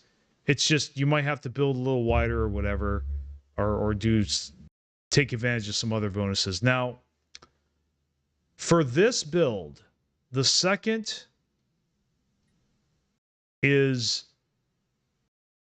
might be controversial. I forgot what I picked for the second one. I used to pick expansion a lot, but I've kind of shied away from doing that because since I adopted my economy first strategy. So basically, the thing is, Harmony has stuff that really helps Necrophage. It really does. I mean, pop demotion time, it's got empire size, governing the ethics attraction for those pesky FTL worlds. Crime's not a big deal, but stability, we get stupid amounts of Unity, so the planetary ascension cost is going to be significant because we'll be ascending our planets with all that extra Unity that we're getting that we're doing nothing with unless we're upgrading Dyson swarms. And you get edict funds on top of that, so you can do capacity subsidies, and all those necrophage pops that you're making, they're going to make extra Unity. So this is kind of starting to be my second pick for this build. The other one that it contends with that I've started doing is domination. And I'll tell you why I do domination most of the time as my second pick lately, okay? Now, Discovery is in the running, okay, for sure. It is in the running. And I've been picking Supremacy less and less because I realize that, like, Supremacy is not required to win a war. It's really not. It helps. It's a nice thing to have, but if you have a strong economy and you can pump lots of ships and you already have lots of ships, that'll overpower any lack of bonuses you get from Supremacy, I think. So, but yeah, domination does, I think, in a lot of ways, is about as good for your economy in a lot of ways as prosperity is. So remember, we want to lead with our economy. So, you've got the worker slave pop output and slave, you got extended shifts, and you have edicts fund on top of that. So you can keep that capacity subsidies running longer before you run out. Counselor experience gain, I guess that's okay. You don't really care about that. Housing, don't really care about that. But the monthly influence, that's significant, and that would really help us right now because, we're kind of hurting on influence, as you can see, and we will need that for certain things later on. So official capacity. So we don't have a lot of plants right now, but we probably will. And plus our officials are stronger. Then you've got the adoption effects give us another resource output bonus for workers, which is good, and slaves.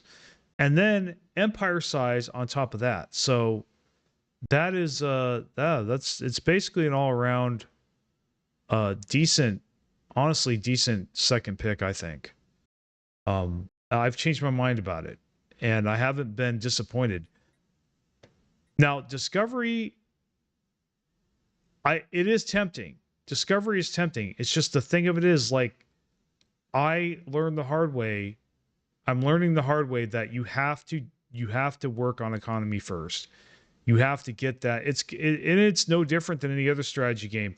If you can get a really big economy really fast, all the rest of the stuff will come easily. But if you are choked, you're going to have a long, miserable game, And so I've been slowly learning to just do that. Anyway, but I think overall, we're probably going to have to go with domination. Council I'm just going to do available. That. We'll do harmony next. And then after that, we'll do discovery for science. The other thing too, the thing with discovery also is that mainly I do discovery for more research options and more science ships. But if we get landlocked early and have to be a tall empire, then we may not even need our science ships. Technology secured. Speaking of technology, okay, we got more food. You can always sell the food too for a good amount of energy credits. So genome mapping, actually, we do need to get this. We need to get that when it pops up. I hate to pass on fleet command limit again, but that's going to help us with genetic ascension, which we'll probably do after discovery for sure. See, we're going to get so much unity, we're probably going to fill out our tradition tree pretty fast. I'm guessing, if we're doing this correctly. Speaking of which, okay, we can't do that yet, but we have a chamber of elevation being made here. And we're going to go ahead and make an energy grid. We could probably queue up another generator district. But actually, guys, we're going to go ahead and stop the game there. Go ahead and save it. I think it's a good place to stop. And make a few announcements at the end of the stream. So we'll just exit to menu. So yeah, thanks for coming out, guys. I just want to say thank you, man. 43 views, 7 concurrent viewers. I really like the numbers, guys. Thank you for encouraging me. I appreciate it. This is a good stream. I enjoyed it. Hopefully I can chop that up despite the interruption from the computer crashing. I think I'll still be able to chop that up and put it into a decent video for the theme build, and try to work on that next after I finish Shattered Ring. So that's going to be cool. So look for that. So I'm going to start spamming this for starting now. You guys need to know that I'm going to be in America during the months of June and July. Now, what that means for my channel, I can't foresee 100%, but this is my plan. Okay. All right.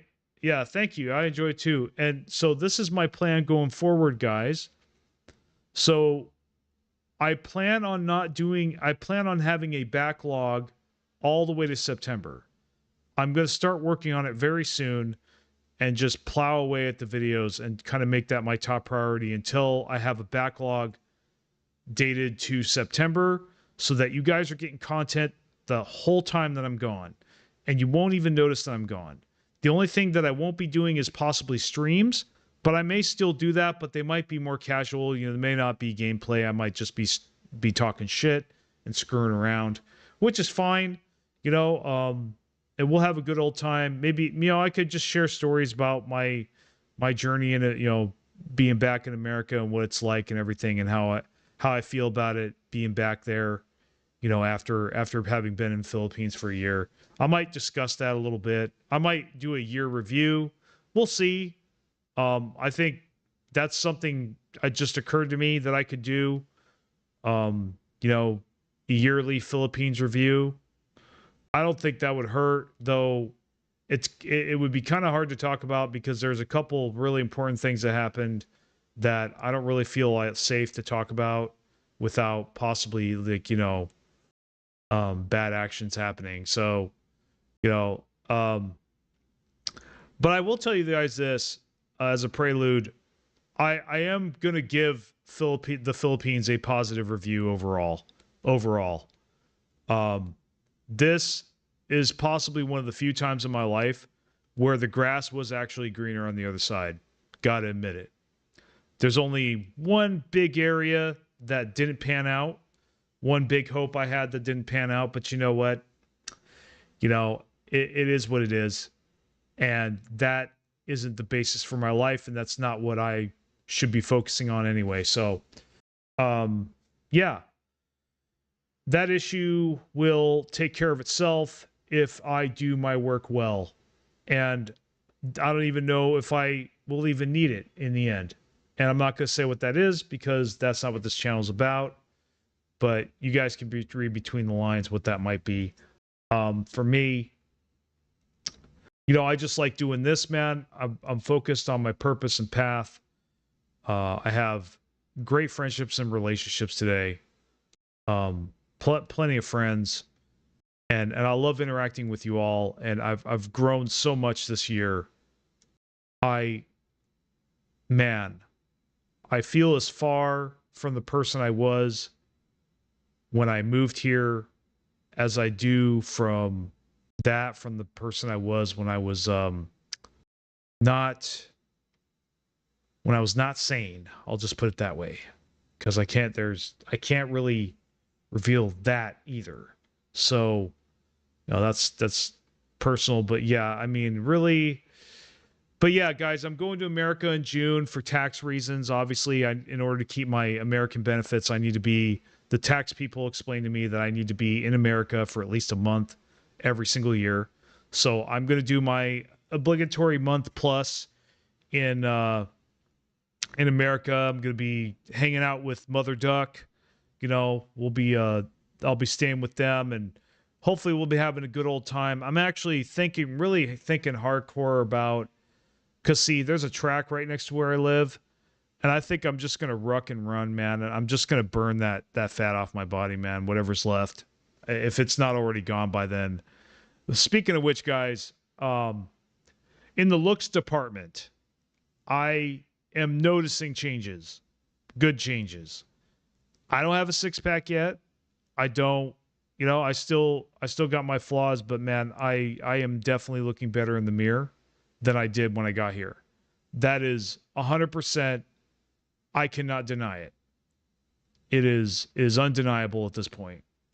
So that's, you know, and it's not just the Philippines. That's been a massive boost to my life. It's been, you know, going on, you know, going carb and plant free, and then doing HIIT training, one set till failure. My muscles have been getting bigger, and I don't even train that much. I on the surface it looks like I'm training about like maybe 10% of what I used to train before when I did train. and I've been doing this for months. And you know, I don't know if some of you guys don't know, but I did a chin up the other day at 220 pounds, and my weight has not changed. That's the other thing. This whole time, my weight has not changed. I haven't lost any weight, but I'm stronger. I'm faster. As you can see, I'm smarter, or my brain seems to be working better. I have more energy. That's pretty obvious, right, guys? If you compare what I sounded like a year ago to now, it's like night and day. I guarantee it. I heard myself this morning. I'm like, who is that guy? You know? Who is this dude? I don't know, man. You know, I know what I see. You know, today, I don't, a lot of the problems that I had a year ago, they just don't exist anymore. But I have new problems. You know, I have new problems. And I could either focus on those or I could focus on the solutions to those problems, right? Sorry, not trying to. Moral of the day, right? You know, it's like those old cheesy '80s cartoons, right? Like you know, where they had like a moral skit at the end for the kids watching. I could probably start doing that just to make fun of it. No, I realize that's what I might be doing here, but you know, but I couldn't have done it without you guys. And you know, and that honestly, that YouTube check that I got when I was those couple months that I was broke after just coming here, that did help. So I want to thank you guys for that, bottom of my heart. You know, I think I would have lived if I hadn't got it, but it definitely made things a little easier having that check when I got it. So yeah, that was the first and about the only time where really getting money from YouTube has made a difference so far. I mean, it has. I mean, it pays some of my bills. Like, okay, it pays the electric bill every couple months, you know?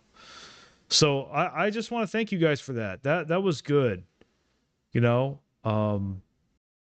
But yeah, I'll be talking more about this stuff. I'll definitely, more I think about it, yeah, I think I need to do a year in review of the Philippines when I get back to America. And, you know, compared to, I'm going to tell you right now, I'm coming back here. As of right now, if I had to make the decision today, I already made a round trip ticket. I intend to come back here. I am not staying in the U.S. That is 100% sure. I am not staying in the U.S. I like it here. I like where I live. This is one of the most peaceful places I've ever lived in my entire life. And I think I deserve it. I think I've earned it. I think I've earned the right to be in a place like this. You know, I think I've been through a lot in my life. Not trying to be a victim or anything. I'm not a victim. But you know what, man? I paid my dues. And to get this kind of peace that I've gotten, where my only problem is me. That's my only problem today, guys, is me. I don't have anything else bothering me. I mean, I had Lord of the Flies the other day but see, that was my fault because I didn't clean my grease trap. I didn't pay him to clean the grease trap ever since I got here. So what do I expect? I had seen it before. They had talked to me about it. They said, oh yeah, you can get grease trap cleaning like months ago, but I didn't do it. You know, I had to be in enough pain to do it, right? Hopefully I can change that someday, but I'm rambling. By the way, guys, this is the end of the Stellaris stream. You know, feel free to off click if you're just here for Stellaris and you don't want to hear this shit. I'm just talking smack now. This is after hours stuff. This is after game stuff. So I guess you could say this is the post game show, maybe. I do hope you guys enjoyed that. I mean, you guys, those of you in chat said you did. That's cool. You know, so yeah, I really, I'm liking this format that we're doing, guys. And let me know in the comments what you think about the format. Do you love it? Do you hate it? I have not really gotten a lot of haters about my current format. I have seen a dip in my subscriber. I don't even know what to call it, my subscriber gain. But it's going back up. So there's a couple reasons that could be. I think because see, the reason it's hard to gauge how I'm doing just by looking at that number, like my subscriber gain, is because one, it fluctuates like every other number in YouTube, but also I haven't really been, it hasn't really been made clear to me whether or not that number is actually the amount of subscribers I got that month, or if it's just that's the new normal. It's just in that it's only less because that's the new normal now. So it's judging me based on the new normal and not the old normal, if that makes sense to anybody that knows this game like I do. So it's really hard to tell if my channel even took a hit from making this change in my format. I don't think it has. I think overall it's done very positive things, especially in the shorts department. This format I have is money. I mean, literally money. I got to be honest with you guys. And it's allowing you to put out a lot more content. And it's interesting content. Like I said, it's not the most polished. It's not the most put together, but I think a lot of you guys don't care about that. I'm starting to see that now. I think a lot of you guys would rather just hear what I have to say, even if it sounds like crap, to a point, right? Obviously, it needs to be intelligible.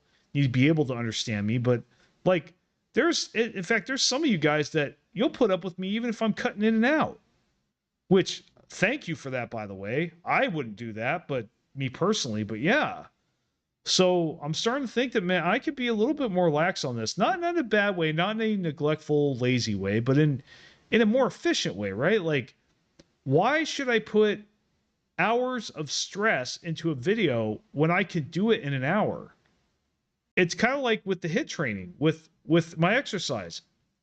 Why the hell should I spend 3 hours in a gym? That's 3 hours I could be making a video. 3 hours I could be cleaning up my room or working on my relationships or calling my buddies or whatever.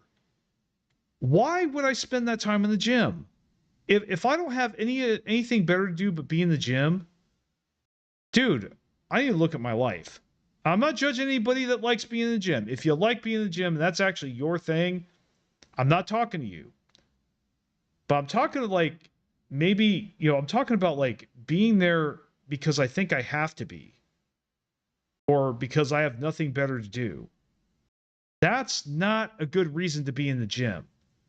Now, if I was a professional bodybuilder, which I don't want to be, I mean, it'd be nice if I want to be big, but I don't want to be, I'm not going to compete or anything.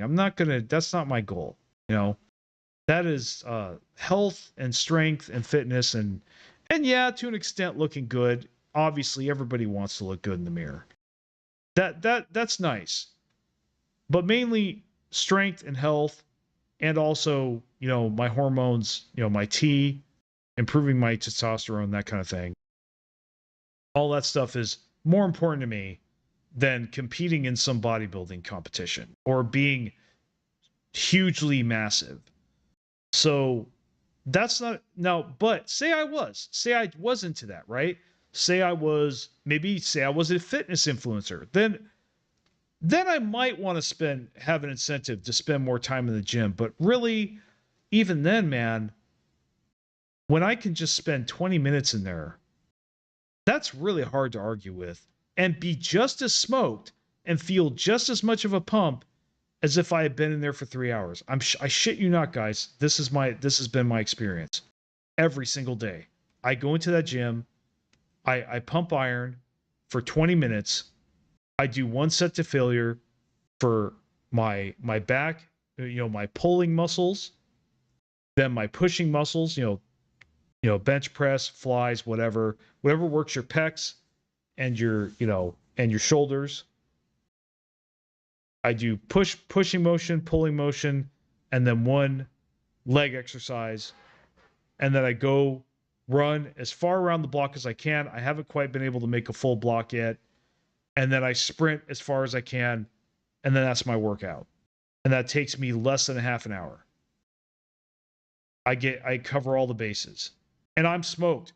did when I just did it about right before the stream. You guys may have noticed I was a little tired. Yeah, because I had to spend an hour sleeping after that. I was that tired. I couldn't even play a game. I was like, dude, I'm just gonna lay in bed, man. That's how smoked I was, dude. Less than 30 minutes. You don't need to be in there for 3 hours. I don't need to be in there for 3 hours. So I'm not gonna, you know? I got 10 concurrent viewers. Wow, crazy. Good shit, good shit. I like it. I like the numbers, guys. Thank you. You know, yeah. And it's not just that. Where I have done some serious like psychological, emotional work behind the scenes that I can't really talk about on this channel without revealing certain things that would be very wrong if I were to do that. So, and I can't go in. I'm sorry, but I can't go into what that is. Some of you might know why, but obviously there are some things in my life that I simply cannot share on this channel. One of them, for sure, if I were to share it, would possibly harm others, and I can't do that. So, but yeah, I've done a lot of interpersonal work. I'll just put it that way. A lot of work on, you know, and not just work, but action, right? So I went to, you know, you saw that short of me going up to Baguio, man. What you didn't know is that I got over my fear of the Philippines up there psychologically. And I realized that I had been dealing with some post-war trauma, which is why I was having a problem with being up there in some aspects. I don't want to get too far into this. The Philippines is still a great country. It's just I had some issues when I got here, but those have been settled. You know, those have been settled. And I have been cool ever since. And so, yeah, I guess I'm having a little bit of heart to heart with you guys here. It's been a couple weeks. I just want to let you know where I was at. Hell, now I am probably going to need to go though, because I do need to prepare for this get together I'm going to have with my expat friends that I've recently met over the past few months. Some of them have been very helpful to me, and yeah, I definitely advise any guy, be careful if you come here to the Philippines, but try to find a group of expats that you can fit in with. Is a very, if you can get that set up, do it. It is absolutely a game changer. It breaks that isolation, and you know, I didn't know anybody for a long time being here, and so, you know, that broke me through it when I met these guys. So anyway, I don't have anything else to really talk about. I think I'm good. It's good to catch up, guys. It really is. So I wish you guys well. I'll keep you guys posted when my next stream is. You'll see it on the schedule when it pops up. It may be next week, it may be in a couple weeks. It just depends on how I feel. Take it a day at a time. But the numbers here are encouraging. Okay, this is encouraging, and we'll see how my video that I shave off of this does. So I will tell you what I'm most likely going to be doing next. And the next stream, I am about 85% sure it's going to be Ascension perk rankings. I'm going to be doing an Ascension perk list. So for the next stream, about 80 at least 80% confirmed, unless something else comes up. I almost did it today. I actually kind of wasn't feeling the vampire playthrough, but I'm glad I did it. I was like, man, I just want to do the Ascension perk list. I just want to chill out. But you know what? I'm glad I did it. Anyway, you guys take care, and I will see you next time. You know, if you're new to the channel, yeah, you know, you can like and subscribe. You know about all that stuff. I'm not telling you anything any YouTuber hasn't told you since the beginning of time. You know, if you like my stuff, you know what to do, right? You know the stuff exists. Well, I mean, I do want to talk about the join button. That's like I have one tier, it's $5. And the reason I'm telling you guys about it is because if you become a member, you will get to see my entire backlog. And I'm about to have, if I get my way, I'm going to have a huge backlog between now and September. And you will get to see all of that for just being a member. The first tier, you get access to it. The other thing too that I did the other day, or a few videos ago, that you may have noticed, I actually called out a couple of my members in a good way. I shouted out their names. Now, I'm not going to promise I'm going to do that for every member. I have to play that by ear. I might have to make that a higher tier. We'll take it one day at a time, but I do want to give my appreciation when I can to people that decide to do that. If you decide to invest in my channel, man, I'm going to take care of you. I'm going to do my best to pay attention to you. Absolutely. So I just want to make sure you guys know that. I'm not shilling. I'm not e-begging here. I really, technically, I really don't need the money that much. I just, I obviously want to make it. My goal, guys, eventually is by doing good work, okay? Not scheming, not manipulating. No, actually doing my best work. I get my channel to a place where I'm basically living off the interest made from my channel. Because I already am investing again, which is nice. So I plan to use this. I'll be transparent here. I plan to use this to, eventually hit critical mass with living off interest, and then kind of be, where I have many different investments around the world, and I'm just traveling and I'm doing all that. That's my end game. If you guys want to know what my end game is, my ultimate dream, that's my ultimate dream. And to where I can get into like a situation where I'm just doing this for fun. The money's an afterthought. And honestly, that's kind of how it is now, to be honest. But I would like to get it to where this can get me into that position. So that's my ultimate goal. And then I can help a lot more people also from there. Because money definitely is not everything, but for me, I think I could definitely do some good in the world with it. And I love helping people. I do. All right, I am rambling, but it was good to talk to you guys again. I just want to let you know about that. The join button, it exists. Check it out. I have a video on it. I think I need to update it. And if it's for you, great. If not, cool. Hey, nothing else, guys. Thanks for the watch time and the view. And thanks for the chat. And, appreciate it all, man. I never want to stop being grateful for it, man. I remember when I had 0 views. I had 0 views. I had 0 subscribers. I don't ever want to forget what that was like. It definitely helps me to be as humble as I can be. So, grateful for you guys. Take care.